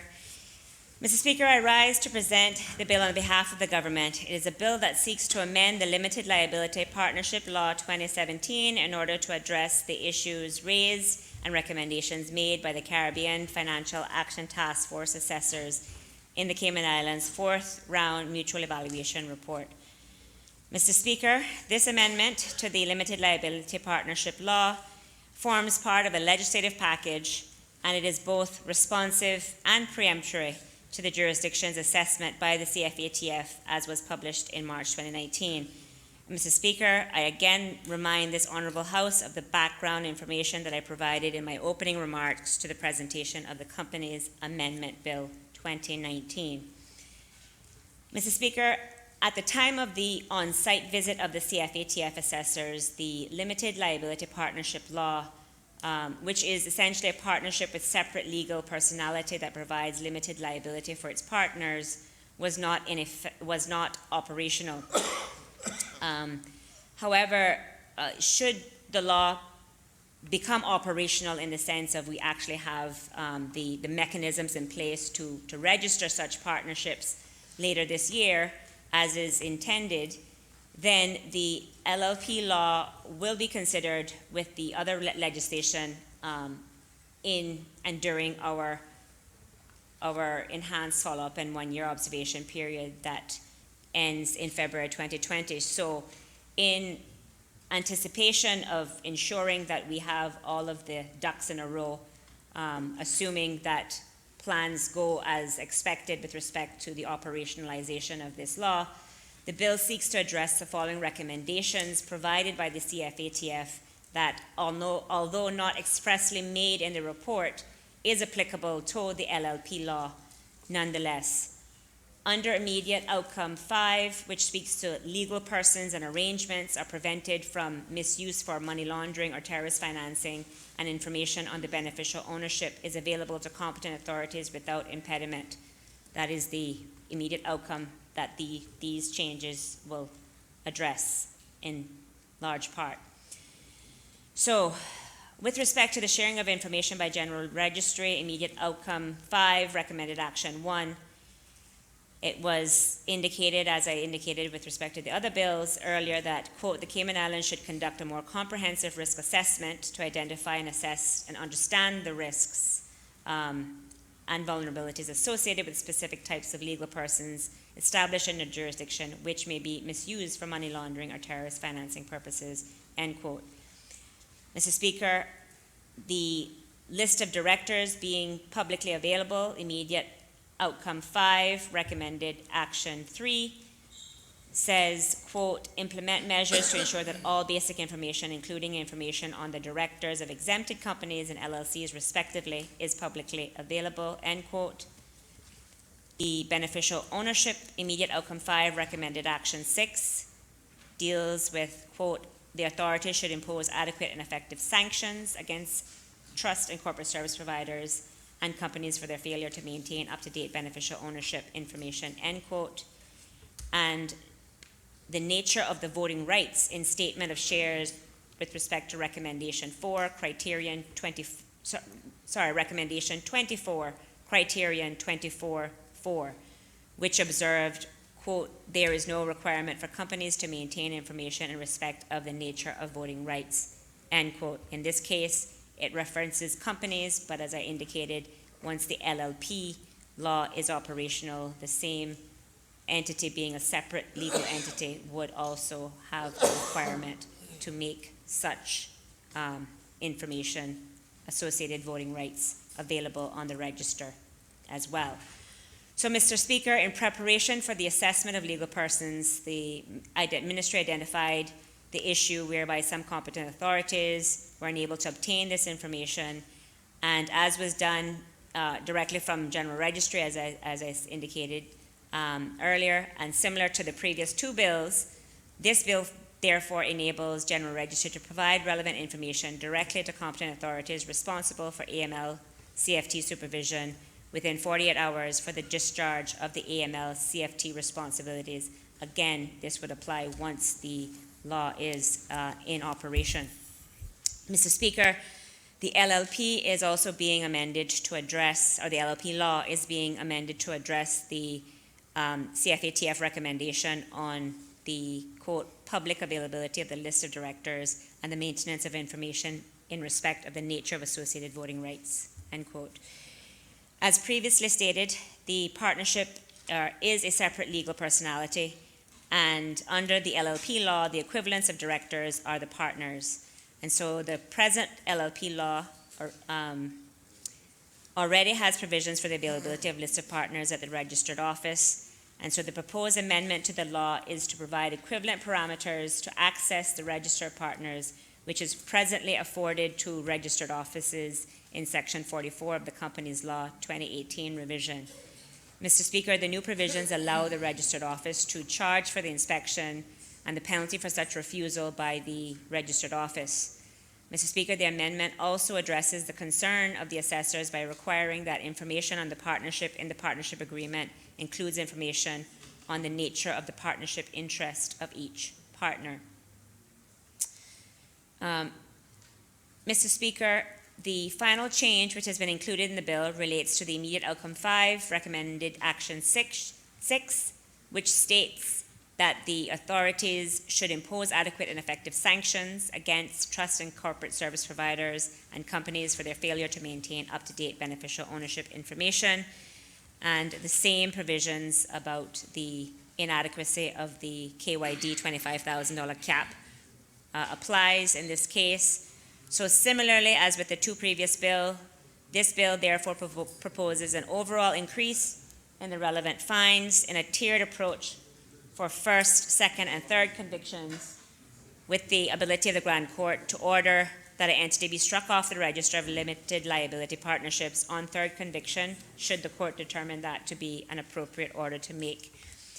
Mr. Speaker, these sanctions are intended to be significantly more dissuasive than what exists under the principal law and should address the concern expressed in relation to the other two bills as indicated previously as well. Mr. Speaker, the bill is arranged in 7 clauses. Clause 1 contains the short title of the bill. Clause 2 amends Section 9 of the principal law to require limited liability partnerships to include information on the nature of the partnership interest for each partner in the partnership agreement required to be kept at its registered office and to provide for a fee for inspecting the register of partners. Clause 2 also amends Section 9 by introducing subsections 5, 6, 7, and 8, which would require limited liability partnership to allow a person to receive a copy of the register of partners and would make it an offense for a limited liability partnership to refuse to allow a person to inspect or make a copy of the register of partners, or for the managing partner or partner to knowingly authorize or permit the refusal. Clause 3 inserts Section 44A in the principal law, which would require the registrar, upon receipt of a request in writing, to provide information to the Anti-Corruption Commission, the Cayman Islands Monetary Authority, the Financial Crimes Unit of the Royal Cayman Islands Police Service, Financial Reporting Authority, the Tax Information Authority, and any competent authority as defined under the Proceeds of Crime Law 2019 revision, which is assigned responsibility for monitoring compliance with the anti-money laundering regulations made under Section 4.9 of the Proceeds of Crime Law 2019 revision. This law would require the registrar to provide the information within 48 hours of receipt of the request, and again, the same clause also seeks to insert proposed Section 44A5 and restrict the use of information which has been provided. Clause 4 amends 69 of the principal law to require the competent authority to execute a search of a limited liability partnership's beneficial ownership register pursuant to the request by a senior official of the Financial Intelligence Unit as defined in the Proceeds of Crime Law, the Financial Reporting Authority, and the Cayman Islands Monetary Authority, the Anti-Corruption Commission, the Tax Information Authority, and any other competent authority assigned responsibility pursuant to Section 4.9 of the Proceeds of Crime Law, or the Financial Crime Unit of the Royal Cayman Islands Police Service within 48 hours of receipt of the request. Clause 5 amends Section A1 of the Principal Law to provide for a fine of $25,000 in the case of the first offense where a limited liability partnership knowingly and willfully contravenes Section 54(1), 55(1), 59, 61 or 2, 62(2) of the Principal Law, or knowingly and willfully fails to issue a notice as required by Sections 56, 62, or 63(3) of the Principal Law. Clause 6 also provides for a fine of $100,000 where a limited liability partnership commits a second offense and empowers the court to strike the limited liability partnership off the register if it is convicted of a third offense, should the court determine that to be an appropriate action to take.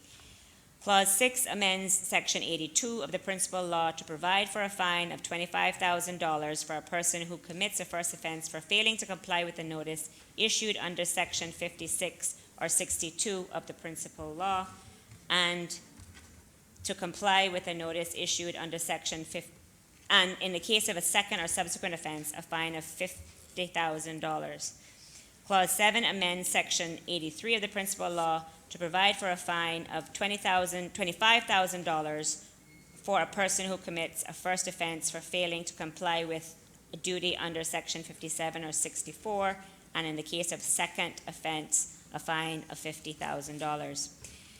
Mr. Speaker, the bill was sent out for public consultation with the heads of the Financial Services Industry Association for onward distribution to their membership in May. A number of comments were received from industry, and there were revisions made and also were made before the bill was actually gazetted, but also there have been consultation that has continued and ongoing during the 21-day public consultation period, and we have received additional comments, so there will be some committee stage amendments made to the bill to clarify certain clauses, to make various enhancements, and to incorporate the constructive feedback received. And I'd like to once again thank the team at the ministry for all their hard work in delivering this bill, as well as the team from the legislative drafting. And so with that, I commit this bill for second reading.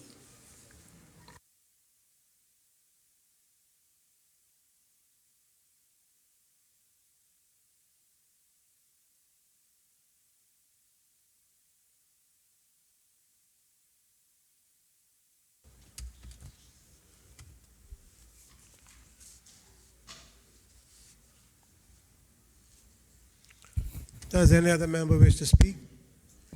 The member from Bordentown West. Thank you, Mr. Speaker. I just want to thank the minister once again and her team for the work that they're doing. My usual remarks still stand from my concern and the support given for the necessary changes. The only thing I'd like for the minister just to kind of touch on, Mr. Speaker, or for our team to consider is the fee of $10 that if a person shows up to a business and wants to inspect the register, and also $1 for each copy. And the reason why I raise this issue, Mr. Speaker, is that I'm thinking about small businesses.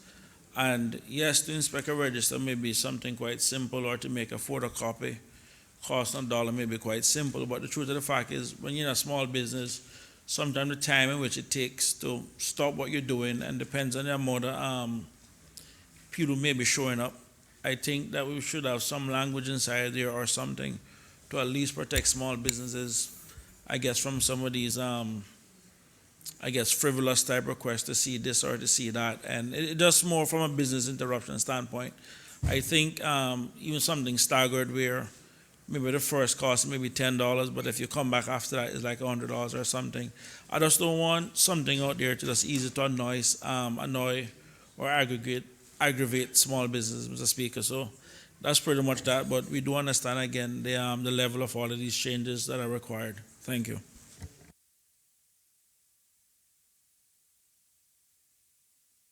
Does any other member wish to speak? Does any other member wish to speak? If not, I'll call on the Honorable Minister to reply. Thank you, Mr. Speaker, and once again, I want to thank the member from Bordentown West for expressing the support of the bill and the work that the government is doing in order to address the concerns expressed as we've discussed today. I certainly will take the member's request into consideration, and I will have a discussion with the team as soon as reasonably practicable during this process to see, what the consideration. I think the fee the fee was similar to, in keeping with what is kind of provided for now with respect to ordinary companies, because I believe the LLP structure is really geared towards the local market, as you rightly pointed out about, the issues that may affect small businesses. So this may be an area that we need to look at more generally, but I think for consistency purposes, it's something, I believe that the fee that was proposed was proposed to make it consistent with what is currently available now, as I said, as it relates to the kind of local economy and companies that would operate in that regard. So I hope that addresses that particular comment. Again, I want to thank my colleagues on this side for their tacit support, and I commend this bill for second reading.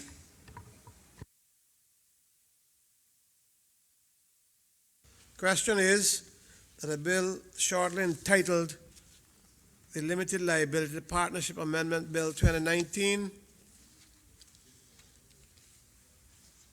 be given a second reading. All those in favor, please say aye. Aye.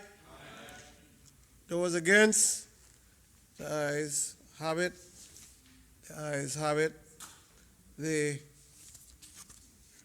bill, the Limited Liability Partnership Amendment Bill, has been given a second reading. The Mutual Funds Amendment Bill 2019. Honorable the Minister of Financial Services.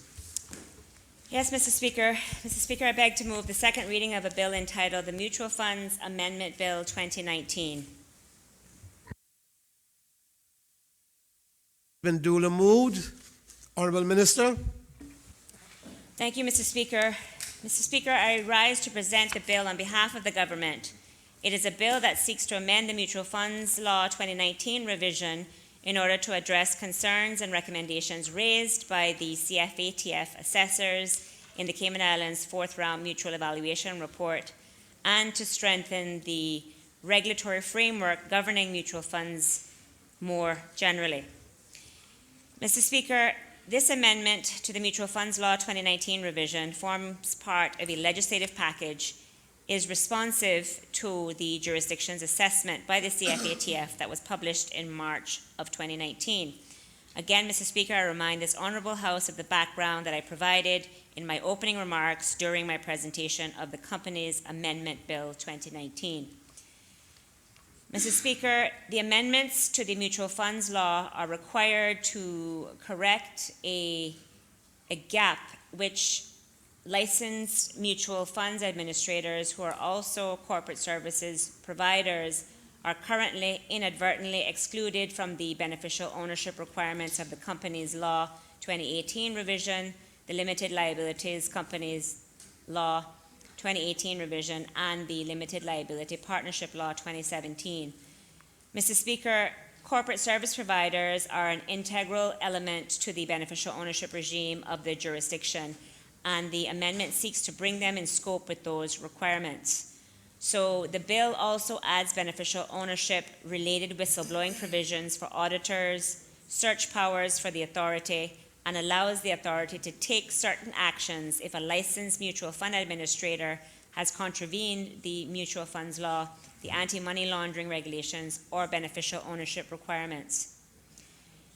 Mr. Speaker, the Cayman Islands, any Cayman Islands company which carries on business of a company management and acts or provides a nominee shareholder for a company and or director of another company must be licensed by CIMA unless it is otherwise licensed as a mutual fund administrator under the Mutual Funds Law.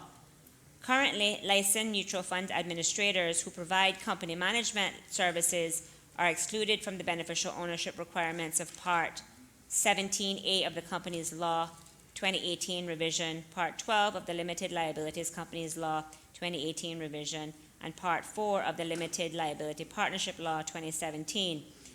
Mr. Speaker, this bill therefore seeks to ensure that these persons are required to maintain beneficial ownership registers to abide by the beneficial ownership requirements.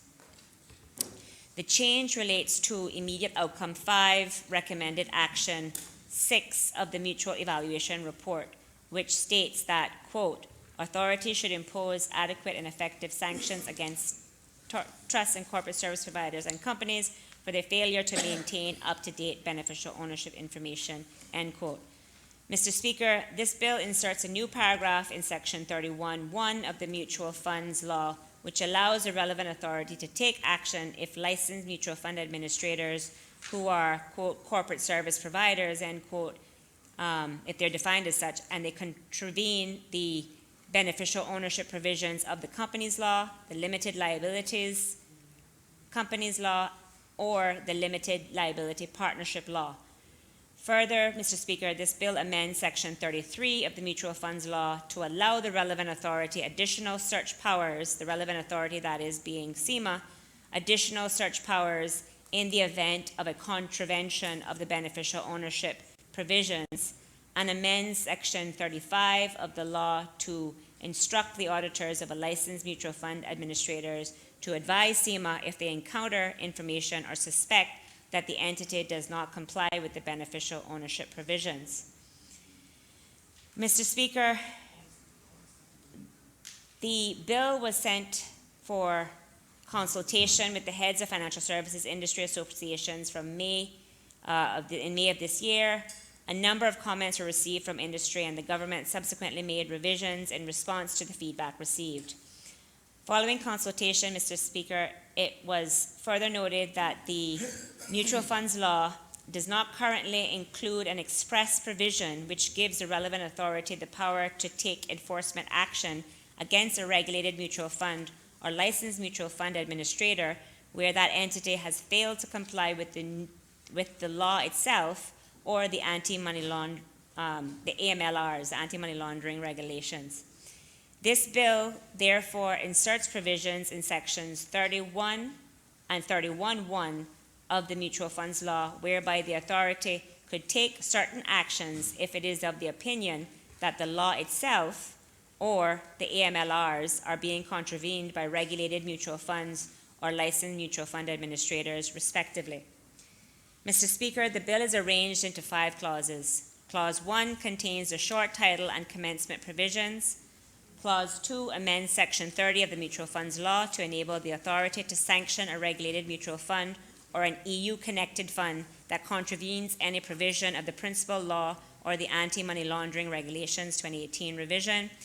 Clause 6 amends Section 31 of the Mutual Funds Law to enable the authority to sanction a licensee that contravenes any provision of the principal law, the Anti-Money Laundering Regulations 2018 revision, Part 17A of the Companies Law 2018 revision, Part 12 of the Limited Liability Companies Law 2018 revision, or Part 8 of the Limited Liability Partnership Law 2017. Clause 4 amends Section 33 of the Mutual Funds Law to empower the authority to apply for a search warrant if the authority has reasonable grounds for suspecting that Part 17A of the Companies Law 2018 revision, Part 12 of the Limited Liabilities Companies Law 2018 revision, or the Part 8 of the Limited Partnership Law 2017 is being contravened by a licensee who is a corporate service provider as defined in that relevant part. Clause 5 amends Section 35 of the Mutual Funds Law to require an auditor to give notice to SEMA where the auditor suspects that, in respect of licensed mutual fund administrators, Part 17A of the Companies Law, Part 12 of the Limited Liabilities Companies Law, or Part 8 of the Limited Liability Partnership Law is being contravened by the licensee who is a corporate service provider as defined in that relevant part. Mr. Speaker, this concludes my presentation of the proposed bill. I therefore commend the bill to this honorable House for second reading.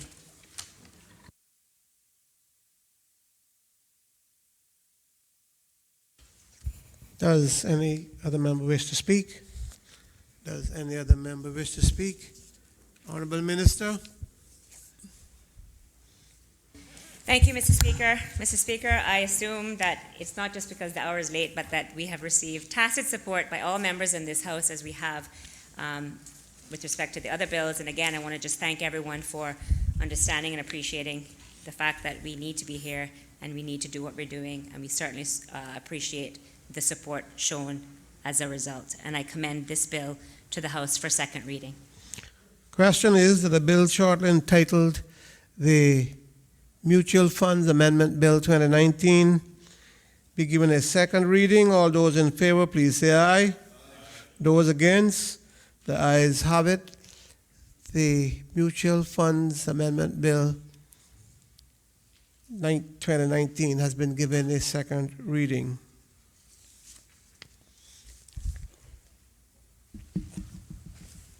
The Insurance Amendment Bill 2019. Honorable Minister of Financial Services. Thank you, Mr. Speaker. Mr. Speaker, I beg to move the second reading of a bill shortly entitled the Insurance Amendment Bill 2019. The bill has been duly moved. Is the Minister speaking? Yes, Mr. Speaker. I rise to present the bill on behalf of the government. It is a bill that seeks to amend the insurance law 2010 in order to address the key concerns and recommendations raised by the Caribbean Financial Action Task Force assessors in the Cayman Islands' fourth round mutual evaluation report. Mr. Speaker, this amendment to the insurance law, forming part of the legislative package being discussed today, is both responsive and preemptory to the jurisdiction's assessment by the CFATF that was published in March 2019. Again, I remind this Honourable House of the background that I provided in my opening remarks during the presentation of the Companies Amendment Bill 2019 and the discussion as it related to the LLP Amendment Bill 2019.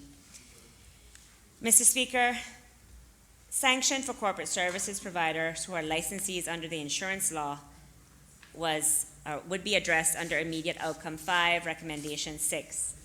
Mr. Speaker, amendments to the insurance law are driven by the need to ensure that the relevant authority has sufficient powers to enforce beneficial ownership provisions over the limited liability partnerships who are offering corporate services and whom are licensed under the insurance law.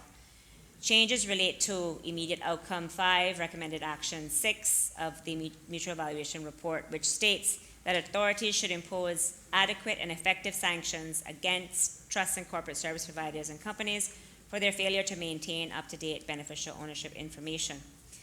Mr. Speaker, the Insurance Amendment Law 2017 previously revised the Insurance Law 2010 revision to bring licensees incorporated under the company's law or the limited liabilities company's law and who are also providing corporate services in the scope of beneficial ownership requirements.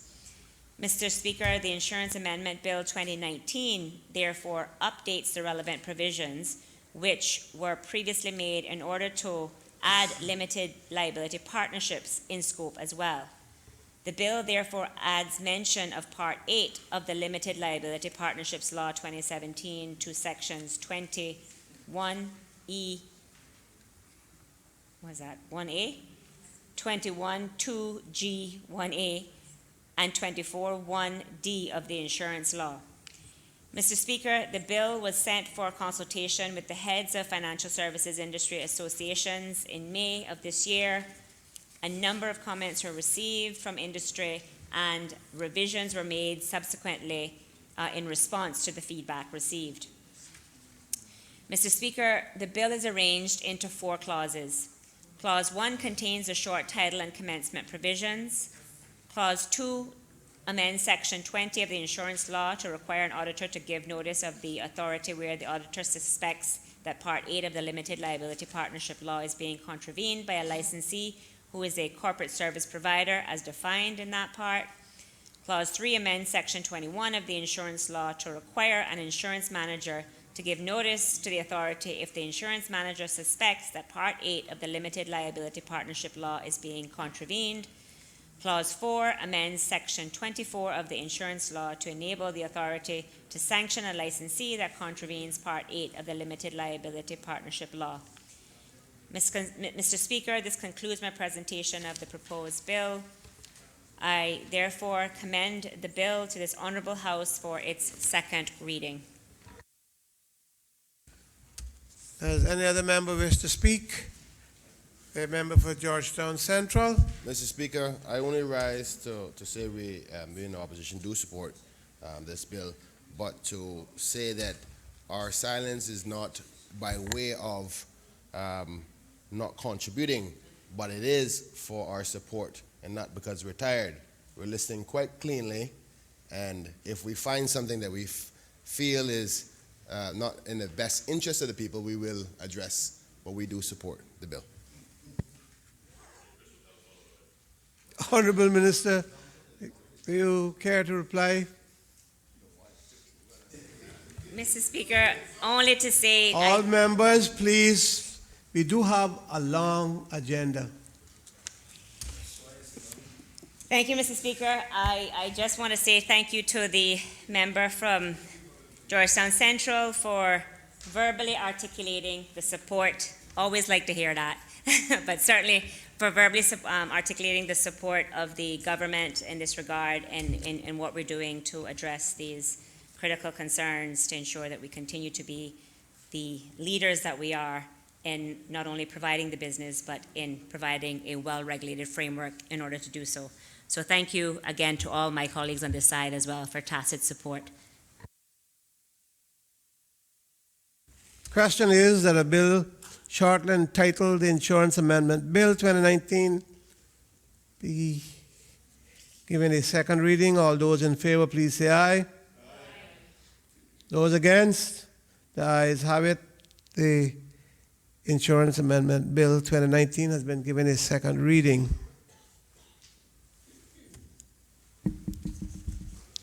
The Building Societies Amendment Bill 2019. Honorable Minister. Thank you, Mr. Speaker. Mr. Speaker, I beg to move the second reading of a bill shortly entitled the Building Societies Amendment Bill 2019.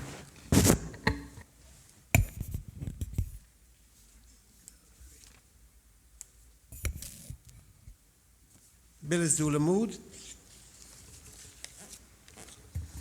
Thank you, Mr. Speaker, for that acknowledgement. I would also like to rise to present the bill on behalf of the government. It is a bill that seeks to amend the Building Societies Law 2014 revision in order to address the concerns and recommendations raised by the Caribbean Financial Action Task Force assessors in the Cayman Islands' fourth round mutual evaluation report. Mr. Speaker, this amendment to the Building Societies Law, forming part of the legislative package, is responsive to the jurisdiction's assessment that was published in March 2019. Mr. Speaker, I remind this Honourable House of the background that I provided in my opening remarks of the presentation to the Companies Amendment Bill 2019. Mr. Speaker, the amendment to the Building Societies Law is driven by Recommendation 26, Criterion 26.3 in the Mutual Evaluation Report, which outlines, quote, the need to prevent criminals or their associates from holding or being the beneficial owner of a significant controlling interest or holding a management function in a financial institution. Mr. Speaker, building societies are considered financial institutions, and as a result of the review of the legislation conducted in response to the fourth MER, it was determined that there was no requirements in the law for directors or senior officers of building societies to undergo a fit and proper assessment. And therefore, it was necessary to amend the bill, or amend the law to include additional safeguards to be put in place to prevent criminals or persons who are unfit from being appointed as directors or senior officers. Mr. Speaker, the bill therefore adds a fit and proper requirement for directors and senior officers of existing and new building societies. The bill also provides SEMA with additional powers to take certain actions to enforce the fit and proper regime. Mr. Speaker, the fit and proper regime is embedded in Cayman's regulatory laws. For the purpose of this bill, and in order to ensure that, as I said, criminals and persons who are found unfit do not control a building society, the bill directs SEMA to have regard to a person's honesty, integrity, and reputation, competence, and capability in financial soundness during its assessment of fitness and propriety. With the new measures in place, directors and senior officers will have to be vetted by SEMA prior to having a new building society registered or prior to being appointed. The bill also adds provision by which the authority may take certain actions, such as removing a director if a director or senior officer is found unfit on an ongoing basis. Mr. Speaker, building societies may have specific rules with regards to the types of shares the society may issue and their associated voting rights. Mr. Speaker, in order to prevent criminals or persons who are unfit from obtaining a controlling interest in a society, a provision was also added to require the approval of SEMA prior to any issuance or transference of shares if the issuance or transfer would give any person 10% or more of the total voting rights of the society. Mr. Speaker, the provision was crafted in such a manner that it would not apply should a society not issue shares which carry voting rights, or if members are forbidden from holding shares representing 10% or more of the total voting rights of the society. Mr. Speaker, the bill was sent for public consultation with the heads of financial services industry associations in May. A number of comments were received from industry, and the government subsequently made revisions in response to the feedback received. It was further noted, Mr. Speaker, that the Building Societies law did not include any whistleblowing provisions for auditors, as this is an important feature of the prudential and AML CFT framework of the jurisdiction. It was added to this bill in Clause 6, that is the whistleblowing provisions. The clause adds Section 22A in the main law, directing auditors to report to SEMA if they obtain information or suspect specific wrongdoing while performing an audit. Unlike similar provisions, the Building Societies law defines an auditor as, quote, a person approved by the Cabinet as such for the purpose of carrying out external audits and investigations under this law, end quote, thereby limiting the powers of SEMA to directly remove an auditor who does not comply or is found to be unfit to perform their duties.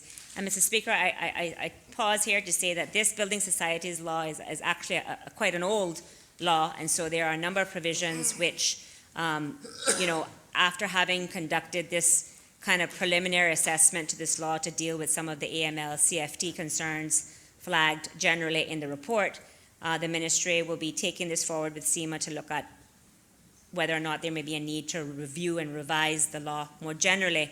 And certainly this is an area that we would look to make further amendments to down the line. But in the meantime, in order to make the ability to remove the auditor available in the law within the current constraints of the way the law is constructed, the provision included in this bill directs SEMA to make the recommendation to Cabinet to remove the auditor of the building society if an auditor is found to be unfit or unable to perform its duties, and thereby allowing such a removal to take place in the event that such an auditor is deemed to be unfit.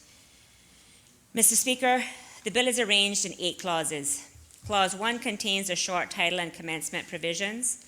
Clause 2 amends Section 3 of the Building Societies Law by inserting a new subsection to empower the registrar to reject an application for the incorporation of a building society if the proposed directors and senior officers of the society are not fit and proper persons as determined by SEMA.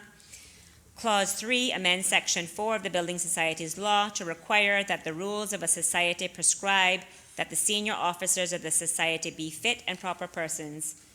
Clause 4 inserts a new Section 13A, which requires that a society registered under the Building Societies Law obtain the approval of the authority, that is SEMA, prior to changing any of the directors or senior officers of that society.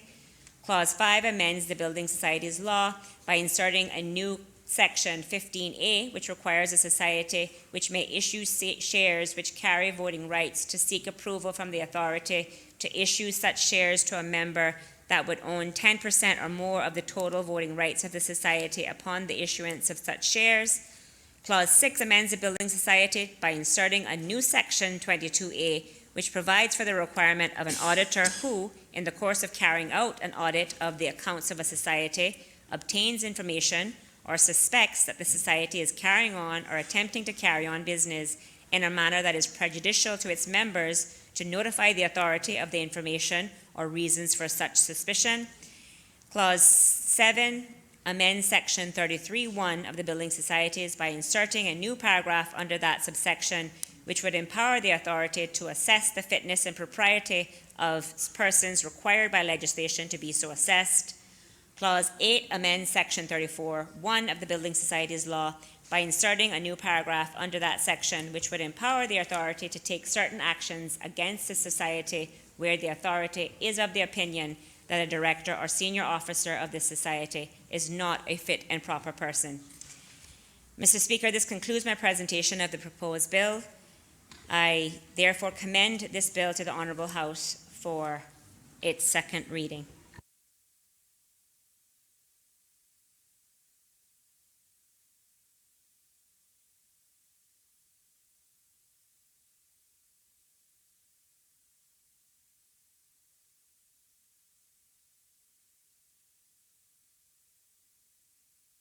Does any other member wish to speak? The member from Newlands? I did look at that year or two, Mr. Speaker, but the polling was a little bit different. My apologies. The member from Bordentown West. Thank you, Mr. Speaker. Mr. Speaker, this is one bill that I am very, very happy has come to this House today. Need more changes? And I'm going to tell you right now, Mr. Speaker, this bill, while it's a step in the right direction, has a lot more work to be done. Because, Mr. Speaker, I want to get something off my chest. Jamaica National Building Society, Mr. Speaker, has been ripping off too many Caymanians over the past couple of years in this country. I have here, Mr. Speaker, a statement from one person who I understand now that they have just recently sold our investment property, a retiree. And Mr. Speaker, as a former banker, I must say, this, from what I've seen and the statements that they have produced, and I can give you a copy, but just for ease of reference, Mr. Speaker, over the last 3-4 years, this individual has paid a total of $77,520.69 and only $9,306.61, roughly 12%, has gone towards the principal. And now they're basically getting ready now to kick this person out of their home. Mr. Speaker, you want me to repeat it? I'll repeat it. The person has paid, based on the statements produced by Jamaica National Building Society, a total of $77,520.69 worth of payments, and only $9,306.61 was applied to principal, 12% of the money. Mr. Speaker, under this section of the law here, there's a section, I just want to, I have it flagged there, sorry. It's section 33, Regulation of Building Societies by Monetary Authority. And there's a section that says, section 33(1)(b), Mr. Speaker, that says, whenever the authority thinks fit to examine the affairs or business of any society carrying on the business of a building society in the islands for the purpose of satisfying itself that this law has been or is being complied with, and that the society is in a sound financial position and is carrying on its business in a satisfactory manner. Section C says, to assist in the investigation of any offense against the laws of the islands which the authority has reasonable grounds to believe as or may have been committed by society or by any of its directors or officers in their capacity and as such. Mr. Speaker, while I do understand, and from speaking to the person involved, that they did admit that they did fall behind in their loan, and that is unfortunate, but these things happen. This is clearly a case, looking at some of the correspondence and the law firms involved, a very malicious act. And I'm going to ask the minister and the government to ask the Cayman Islands Monetary Authority to go investigate the Jamaican National Building Society and see how many other victims that they have done this to. But this, Mr. Speaker, can't stand. This is not what we represent in the Cayman Islands.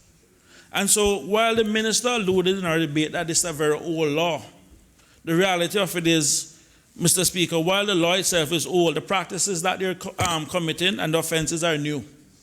And right now, at this very moment, the lady is basically being told she needs to leave her property. She's a retiree, Mr. Speaker. And on top of this, this is not just a mere mortgage. This is also investment property because she gets rental income from this property, Mr. Speaker. And let me tell you, Mr. Speaker, I am really and truly deeply saddened that we have sat here and allowed this organization, Jamaica National Building Society, to have done this to so many people in the Cayman Islands. So I am happy to see that we are taking a step in the right direction, Mr. Speaker, but we need to go much further than this, than what we have here today. But I'm asking the government to please get the Cayman Islands Monetary Authority to go investigate their practices and see how many people that they are ripped off, because this is ridiculous. Can I ask the honorable member, for my own edification, how many months, what time frame was the person not paying their loan? Well, what I can say to you, Mr. Speaker, is that since March 2017, thereabouts, or May 2017, the person has not missed one monthly payment of less than 3,000 a month, and in some cases, even as high as over 5,000 a month. But what has happened, Mr. Speaker, is that when the person was on the brink of losing their homes 2 years ago, losing their house 2 years ago, there was a video that went viral. And I understand that the manager basically told her that that video had caused him and his organization great embarrassment, and he's going to fix our business. Now, unfortunately, Mr. Speaker, he has already been kicked off the island. He has already left July 6th because I was sizing up his work permit, but he has already left and gone. So the only thing I have left now is just the organization to deal with. But this, Mr. Speaker, Jamaica National Building Society, but this, Mr. Speaker, can't stand. And right now the lady is under threat to be out of her house by the 4th or 5th of next month after they have done this to her. We don't do this to seniors in this country. So I am very happy that the government has taken a first step in dealing with the building society, but this can't be the last step. So that is what I'm asking for. So, Mr. Speaker, I'm sorry I'm a bit animated and passionate, but I am really genuinely feel it for this lady in terms of what they have done to her and what they have put through to her.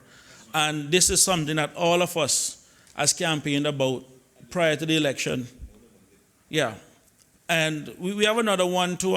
She was another case too. And I don't want to get into them, but this one, Mr. Speaker, having the facts in black and white in my hands, is living proof of what it is that they've been doing in Cayman. And I'm going to tell you, the part that bothers me the most, Mr. Speaker, is when I realize that their license fee is actually $7,000 per year to do this to Caymanians. If that's the case, I'll gladly give up my salary for 1 month and they can get the hell out of my country. Thank you very much.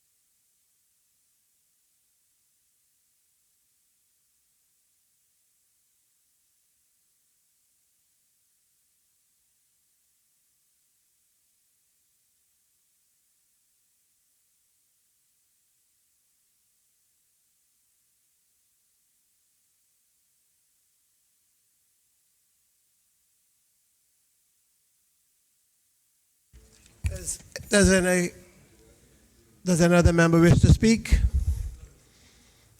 Does any other member wish to speak? If not, I'll call on the Honorable Minister for her right of reply.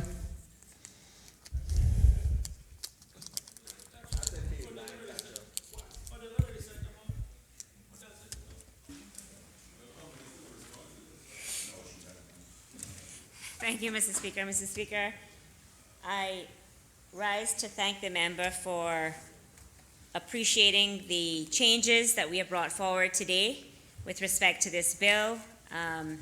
As I indicated, the bill is, or the law, I should say, is an area that the ministry appreciates, needs further amendment and need more of a wholesale review. And so that will be taken forward certainly as part of the work and the work agenda. And I can assure this House that the work agenda is quite long with respect to the number of legislation and reviews that are taking place. So we certainly have appreciated the concerns that the member has expressed, and I will certainly ask the ministry to liaise and have a chat with SEMA so they are aware of the concerns expressed and that they will take the action or any action that they deem fit to do. Question is that a bill entitled the Builders Societies Amendment Bill 2019 be given a second reading. All those in favor, please say aye. Aye. Those against? The ayes have it. The Building Societies Amendment Bill 2019 has been given a second reading.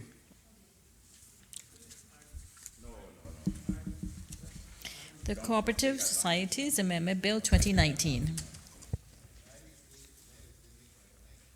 Honorable Minister, Financial Services. Thank you, Mr. Speaker. Mr. Speaker, I beg to move the second reading of a bill entitled the Cooperative Societies Amendment Bill 2019.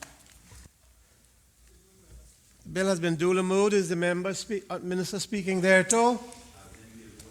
Yes, Mr. Speaker, I rise to present the bill on behalf of the government. It is a bill that seeks to amend the Cooperative Societies Law 2001 revision in order to address the concerns and recommendations raised by the CFATF assessors in the Cayman Islands fourth round mutual evaluation report. Mr. Speaker, this amendment to the Cooperative Societies Law, forming part of the legislative package being presented today, is responsive to the jurisdiction's assessment by the CFATF that was published in March 2019. Mr. Speaker, I remind this Honourable House of the background, that information that I provided in my opening remarks during the presentation of the Companies Amendment Bill 2019. And Mr. Speaker, as I have been doing with respect to the other bills, the use of the term authority or SEMA may be used interchangeably throughout the presentations. Mr. Speaker, the amendments to the Cooperative Societies Law are driven by Recommendation 26, Criterion 26.3 in the Mutual Evaluation Report, which outlines, quote, the need to prevent criminals or their associates from holding or being the beneficial owner of a significant controlling interest or holding a management function in a financial institution. Mr. Speaker, some cooperative societies may engage in credit union business and would therefore be considered as financial services business. And as a result of the review of legislation conducted by the ministry and together with SEMA and other authorities, it was determined that there were no requirements in the Cooperative Societies Law currently requiring directors or senior officers of credit unions to undergo a fit and proper assessment. And so, Mr. Speaker, as such, additional safeguards were needed to be put in place to prevent criminals or persons who are unfit from being appointed as directors or senior officers. So, Mr. Speaker, this bill therefore adds a fit and proper requirement for directors and senior officers of existing and new credit unions. The bill also provides the relevant authority with additional powers to take certain actions to enforce the fit and proper regime, and in this case, the relevant authority would be SEMA. Mr. Speaker, the fit and proper regime is embedded in Cayman's regulatory laws, as I indicated before. For the purpose of this bill, and in order to ensure that the criminals and persons who are found unfit do not control a credit union, the bill directs the authority to have regard to a person's honesty, integrity and reputation, competence and capability, and financial soundness during its assessment of fitness and propriety. With the new measures in place, directors and senior officers will have to be vetted by the authority prior to registering a new cooperative society which wishes to engage in credit union business, and prior to being appointed. Mr. Speaker, the bill also adds a provision by which SEMA may take certain actions, such as removing a director if a director or senior officer is found unfit on an ongoing basis. Mr. Speaker, credit unions have specific rules with regards to the types of shares the society may issue and their associated voting rights. In order to prevent criminals or persons who are unfit from obtaining a controlling interest in the society, a provision was also added to require the approval of the authority prior to any issuance or transference of shares if the issuance or transfer would give any person 10% or more of the total voting rights of the society. Mr. Speaker, the provision was crafted in such a manner that it would not apply should a society not issue shares which carry voting rights, as is the case for the Cayman Islands Civil Service Association Cooperative Credit Union, Mr. Speaker, where in the case of the Civil Service Association Cooperative Credit Union, every member is only granted one vote at the annual general meeting. So this provision would not capture the CISCA as we know it under the current terms and conditions of their voting rights. Mr. Speaker, the bill as sent for consultation with the heads of financial services, the bill was sent for consultation with the heads of financial services industry associations from May 2019. A number of comments were received from industry, and the government subsequently made revisions in response to feedback received. It was further noted, Mr. Speaker, that the Cooperative Societies Law 2001 revision did not include any whistleblowing provisions for auditors. Again, this law is an older law, and so this whistleblowing provision did not exist or does not exist currently. However, this is an important feature of the prudential and AML CFT framework of the jurisdiction, and so that provision was added in this bill in Clause 7. The clause adds Section 39A of the Cooperative Societies Law, directing auditors to report to the authority if they obtain information or suspect specific wrongdoing while performing an audit. Mr. Speaker, the bill is arranged into 9 clauses. Clause 1 contains a short title and commencement provisions. Clause 2 inserts the Cooperative Societies Law, a new Section 4A. This proposed section requires a person who wishes to register a cooperative society to engage in credit union business under this law to apply in the prescribed form to the authority for the determination that the proposed director and senior officers of the society are fit and proper persons. Clause 3 seeks to amend Section 5 of the Cooperative Societies Law to prohibit registration of a society to engage in credit union business without the determination by SEMA of the fitness and propriety of the proposed directors and senior officers of the society. Clause 4 seeks to amend Section 7 of the Cooperative Society Law to insert a new subsection which would empower the registrar to reject an application for registration if the proposed directors or senior officers of the proposed credit union are not fit and proper persons as determined by the authority. Clause 5 seeks to amend Section 29 of the Cooperative Societies Law to require a credit union which may issue shares which carry voting rights to seek approval from the authority to issue such shares to a member who would own shares representing 10% or more of the total voting rights of the credit union upon such issue of shares. Clause 6 seeks to amend the Cooperative Societies Law to introduce a new Section 38A, which requires a credit union registered under the law to seek prior approval of the authority in respect of any change of the directors and senior officers of that credit union. Clause 7 seeks to amend the Cooperative Societies Law by inserting a new Section 39A. The proposed section provides for duties of an auditor who, in the course of carrying out an audit of the accounts of a credit union, obtains information or suspects that the credit union is carrying on or attempting to carry on business in a manner that is prejudicial to the members, to notify SEMA of the information or reasons for the suspicion. Clause 8 seeks to amend Section 41 of the Cooperative Societies Law by inserting a new paragraph under the section which would empower the authority to determine the fitness and propriety of specified persons. Clause 9 seeks to amend Section 41 of the Cooperative Societies Law. Clause 9 seeks to amend Section 41(1) of the Cooperative Societies Law by inserting the new paragraph under that section which would empower the authority to take certain actions against a credit union where the authority is of the opinion that the director or senior officer of the credit union is not a fit and proper person. Mr. Speaker, this concludes my presentation of the proposed bill. I therefore commend the bill to this honorable House for its second reading.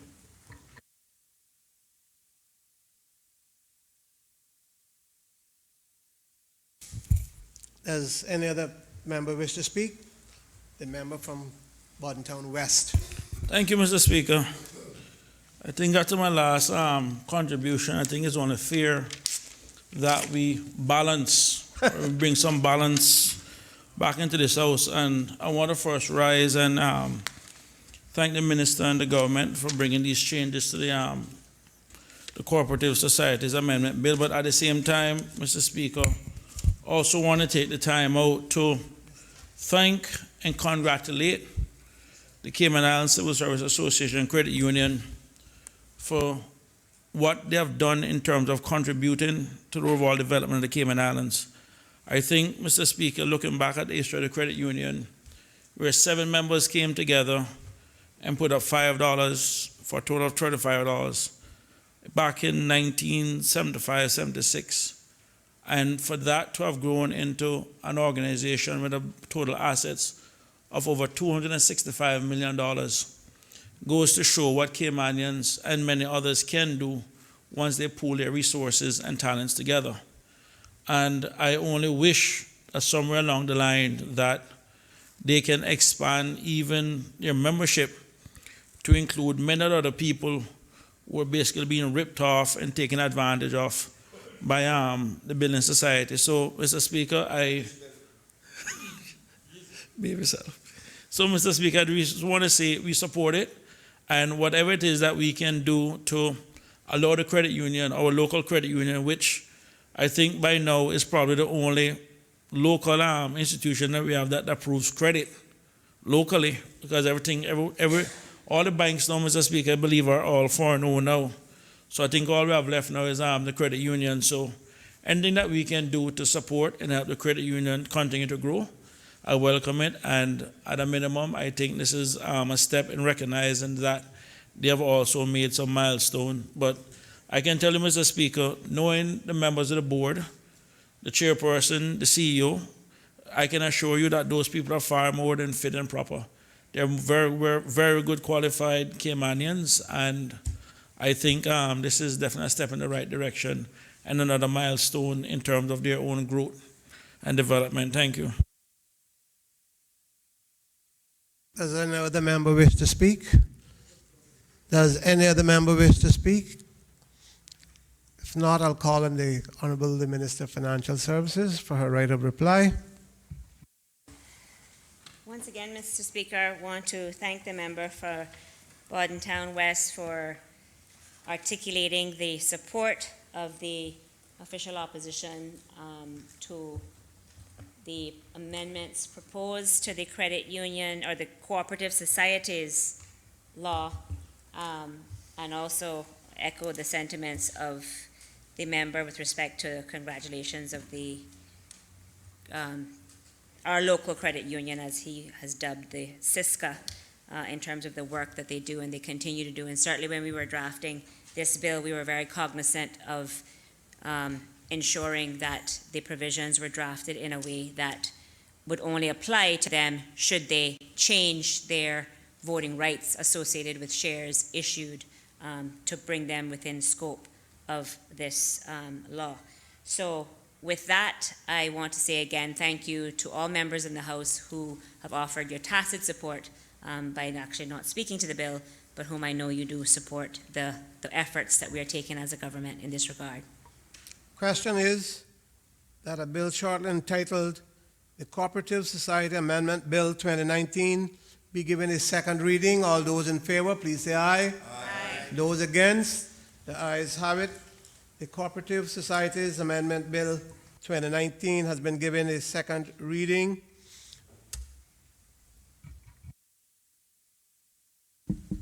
The Banks and Trust Companies Amendment Bill 2019.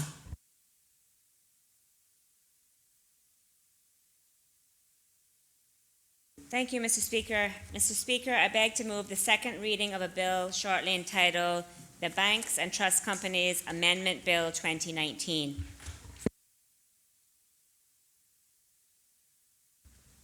The bill has been duly moved. Is the minister speaking there too? Yes, Mr. Speaker.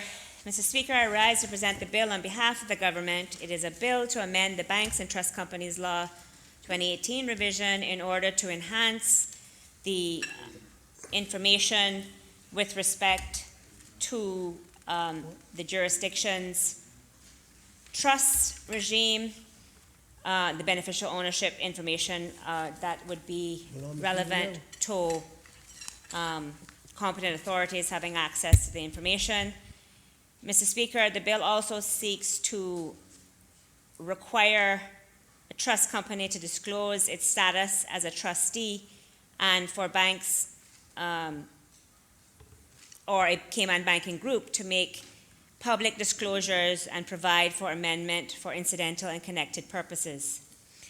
Mr. Speaker, this amendment to the Banks and Trust Companies Law forms part of the legislative package and is responsive to the jurisdiction's assessment by the Caribbean Financial Action Task Force that was published in March 2019. And Mr. Speaker, I remind this honorable House of the background that I provided in my opening remarks during my presentation of the Companies Amendment Bill 2019. Mr. Speaker, this bill seeks to address the recommended actions provided by the CFATF regarding the transparency of just the jurisdiction's trusts. Under immediate outcome 5, which speaks to, quote, legal persons and arrangements are prevented from misuse or misuse for money laundering or terrorist financing, and information on beneficial ownership is available to competent authorities without impediment, end quote.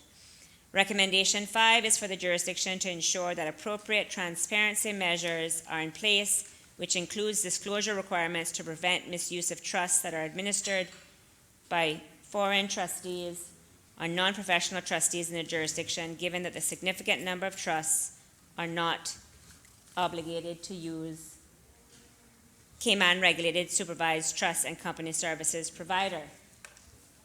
Mr. Speaker, if I could just have one moment.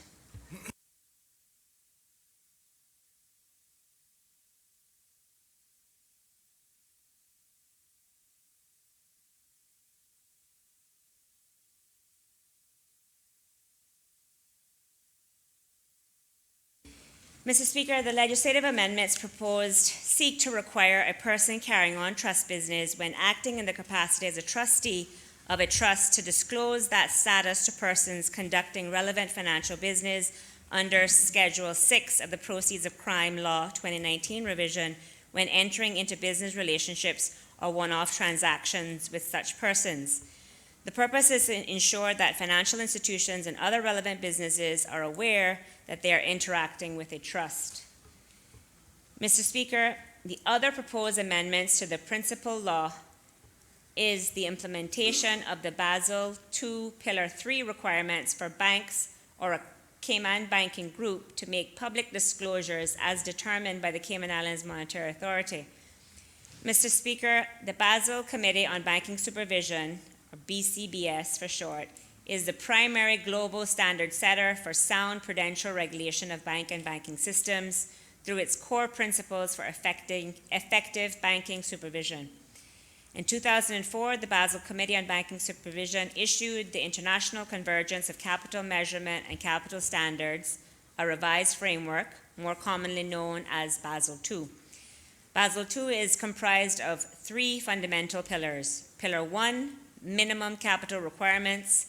Pillar 2, supervisory review process. And Pillar 3, market discipline. The purpose of Pillar 3 is to complement Pillar 1 and 2 and to encourage market discipline by developing a set of disclosure requirements which will allow market participants to assess key pieces of information on the capital, risk exposure, risk assessment processes, and therefore the capital adequacy of the institution. The Cayman Islands Monetary Authority commenced the implementation of Basel II framework in the Cayman Islands in 2008. The Basel II framework applies to banks that are incorporated in the Cayman Islands, Category A banks and Category B banks. All home-regulated banks and host-regulated banks, that is, subsidiaries of foreign banks, with or without physical presence. Mr. Speaker, this undertaking is to be completed in two phases. The first phase would include Pillar 1, standardized approaches, Pillar 2 and Pillar 3, with the completion of Pillar 1 taking priority. The second phase of the Basel II implementation would include the advanced approaches of Pillar 1. The industry, Mr. Speaker, was advised in 2010 through a Basel II implementation letter that the authority was in the process of implementing a Basel II framework inclusive of Pillar 3 disclosure requirements for banks. Mr. Speaker, the Cayman Islands Monetary Authority issued rules, conditions, and guidelines on minimum capital requirements, Pillar 1, and guidance notes for completion of the Basel II forms and the quarterly prudential returns in 2010. The supervisory review process, Pillar 2, rules and guidelines in 2012, and is now seeking to issue Basel II market discipline disclosure requirements, Pillar 3. Mr. Speaker, several jurisdictions have comprehensive Basel II Pillar 3 frameworks, namely Hong Kong, Singapore, Australia, Canada, the United States of America, and the United Kingdom. In the Caribbean, Bermuda fully adopted Basel III framework, implementing it in 1st January 2015. While the Bahamas is making significant strides in the process of adopting Pillar 3 with their engagement in consultation with industry in August 2018. Mr. Speaker, as an international financial center, the Cayman Islands moving towards full Basel II compliance with the implementation of Pillar 3 requirements promotes greater confidence in the stability of our financial system. At the core of all financial systems is confidence. Pillar 3 market disclosure mandates transparency for market participants, customers, and counterparties, thereby ensuring that market discipline can work effectively to differentiate risk exposures among banking organizations. The banks themselves will learn from investors how their risks are perceived, and the Cayman Islands Monetary Authority will have a deeper and more comprehensive insight into the operations of relevant banks, which may not necessarily be evident in prudential filings and examinations currently. Mr. Speaker, the other amendment to the principal law is to extend existing provisions to include limited liability partnerships.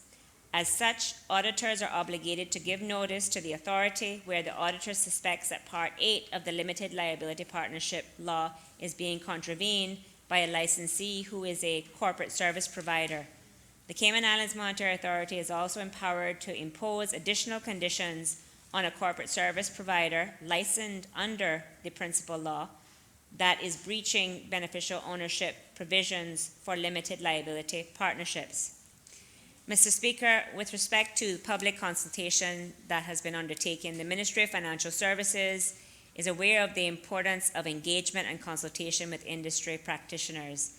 and as such, the ministry ensured that industry practitioners were consulted and their feedback and comments were taken into consideration when drafting the bill. Mr. Speaker, the ministry engaged with industry in several rounds, or two separate rounds in particular. Their ministry engaged in September and December of 2018, and the ministry is aware that the Cayman Islands Monetary Authority also conducted consultation with industry and private sector associations as early as April 2017. Mr. Speaker, the Ministry of Financial Services also engaged with and included the Cayman Islands Monetary Authority throughout the process and during each round of consultation. And there was an additional industry consultation subsequent to the September and December 2018 and April 2017 consultation, which took place in May of this year with respect to the proposed bill, and whereby comments were received and duly considered by the ministry and in particular the Department of Financial Services. Mr. Speaker, in the subsequent gazettal period of the bill leading up to the presentation of the House today, I have been reliably informed that the ministry did not receive any further comments from industry and the wider public in this regard. Mr. Speaker, the bill is arranged in 6 clauses. Clause 1 sets out the short title of the bill. Clause 2 amends the principal law in Section 13(1)(e)(1)(a) by deleting the words, quote, or Part 12 of the Limited Liability Companies Law 2018 revision, end quote, and substituting the words, quote, Part 12 of the Limited Liability Companies Law 2018 revision, or Part 8 of the Limited Liability Partnership Law 2017, close quote. Clause 3 seeks to amend the principal law, Section 15, by inserting after Section 2 the following subsection, quote, where a trust company acting in its capacity as a trustee of a trust forms a business relationship or enters into a one-off transaction with a person conducting relevant financial business under Schedule 6 of the Proceeds of Crime Law 2019 revision, the trust company shall A, at the time or before the business relationship is formed, or B, at the time or before the transaction is entered into, take reasonable steps to inform the person that the trust company is carrying on a trust business, and is acting in its capacity as a trustee of a trust.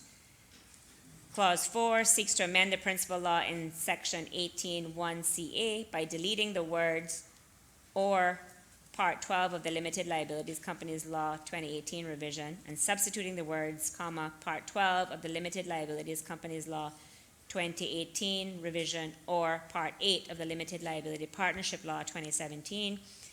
Clause 5 seeks to amend the principal law to insert after Section 18(1)(ca) by deleting the words or Part 12 of the Limited Liabilities Companies Law 2018 revision and substituting the words, comma, Part 12 of the Limited Liabilities Companies Law 2018 revision or Part 8 of the Limited Liability Partnership Law 2017, end quote.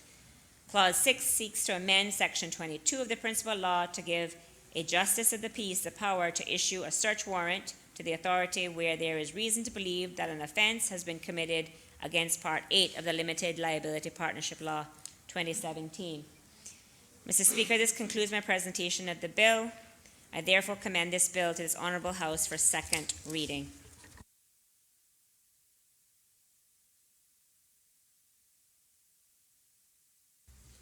Does any other member wish to speak? The member from Bordentown West. Thank you, Mr. Speaker. I rise, Mr. Speaker, just to make a couple of observations with regard to this bill. First of all, I want to thank the government for bringing these changes also. I would hazard a guess to believe that most of our Class A banks are actually compliant to some extent with many of these requirements when considering that that most of them are actually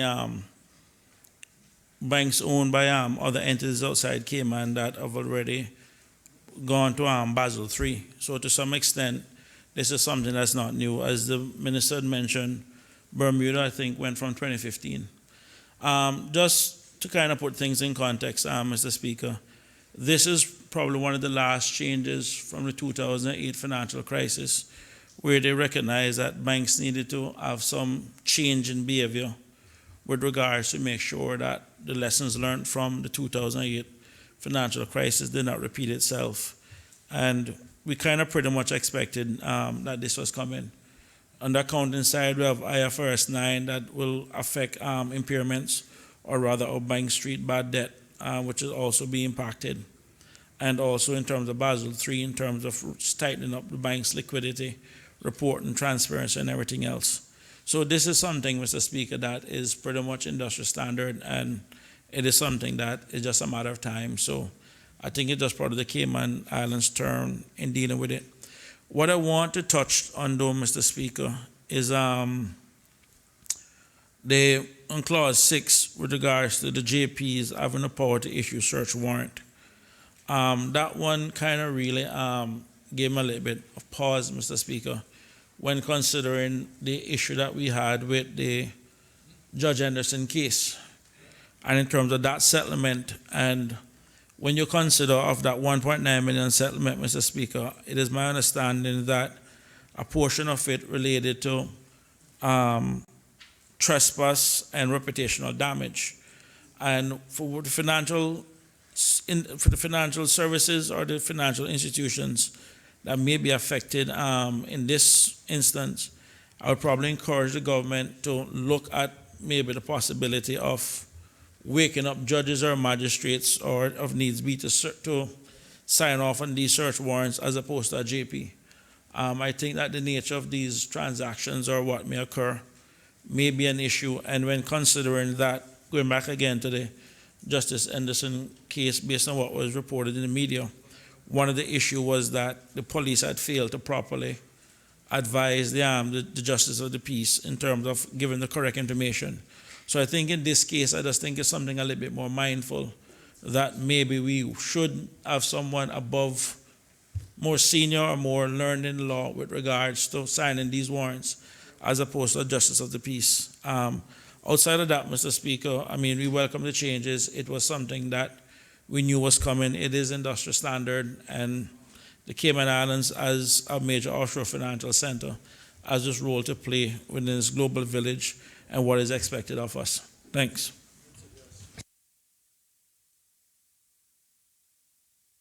Does any other member wish to speak? Does any other member wish to speak? The Honorable the Attorney General. Just briefly to pick up on the honorable member's observation about the justice of the peace, Mr. Speaker, and to point out that, in fact, it is already part of the existing law. Section 22 speaks of justice of the peace being able to issue a warrant. We'll take the point, except that I can now add, Mr. Speaker, that the difference is that our justices of the peace are now required to undergo training. And so the hope is that there will be a lot more diligence and application. The truth is that they are now being trained in the law before they can be stored in the law. Well, the issuing of warrants, among other things, not the Bank and Trust Companies law, but the whole idea of being able to issue a warrant, justice of the peace, now have to go training before they become JPs, and existing JPs have to do a period of training.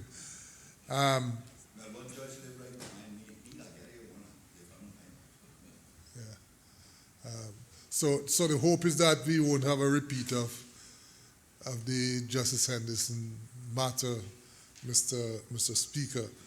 But I mean, if it makes members happy, we could simply, whilst we're going through committee, could take out the word magistrate, JP, and just insert magistrate, which would cover JP if necessary, or include JP if necessary. And so, thank you. Does anybody?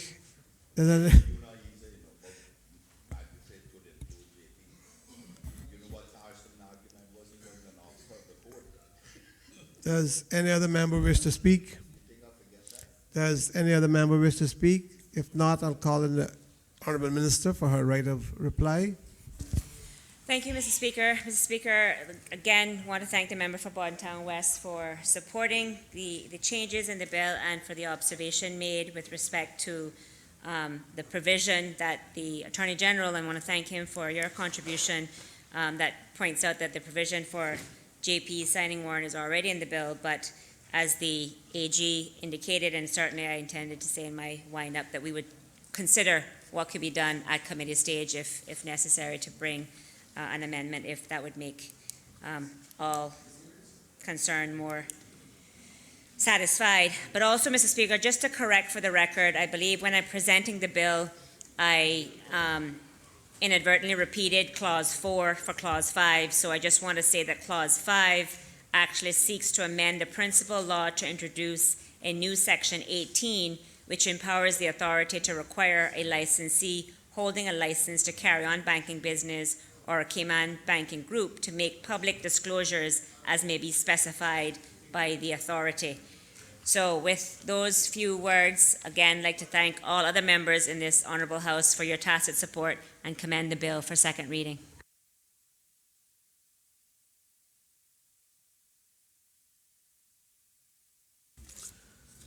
The question is that a bill shortly entitled the Banks and Trust Companies Amendment Bill 2019 be given a second reading. All those in favor, please say aye. Aye. Those against, the ayes have it. The Banks and Trust Companies Amendment Bill 2019 has been given a second reading. At this time, we're going to suspend proceedings until 6:45.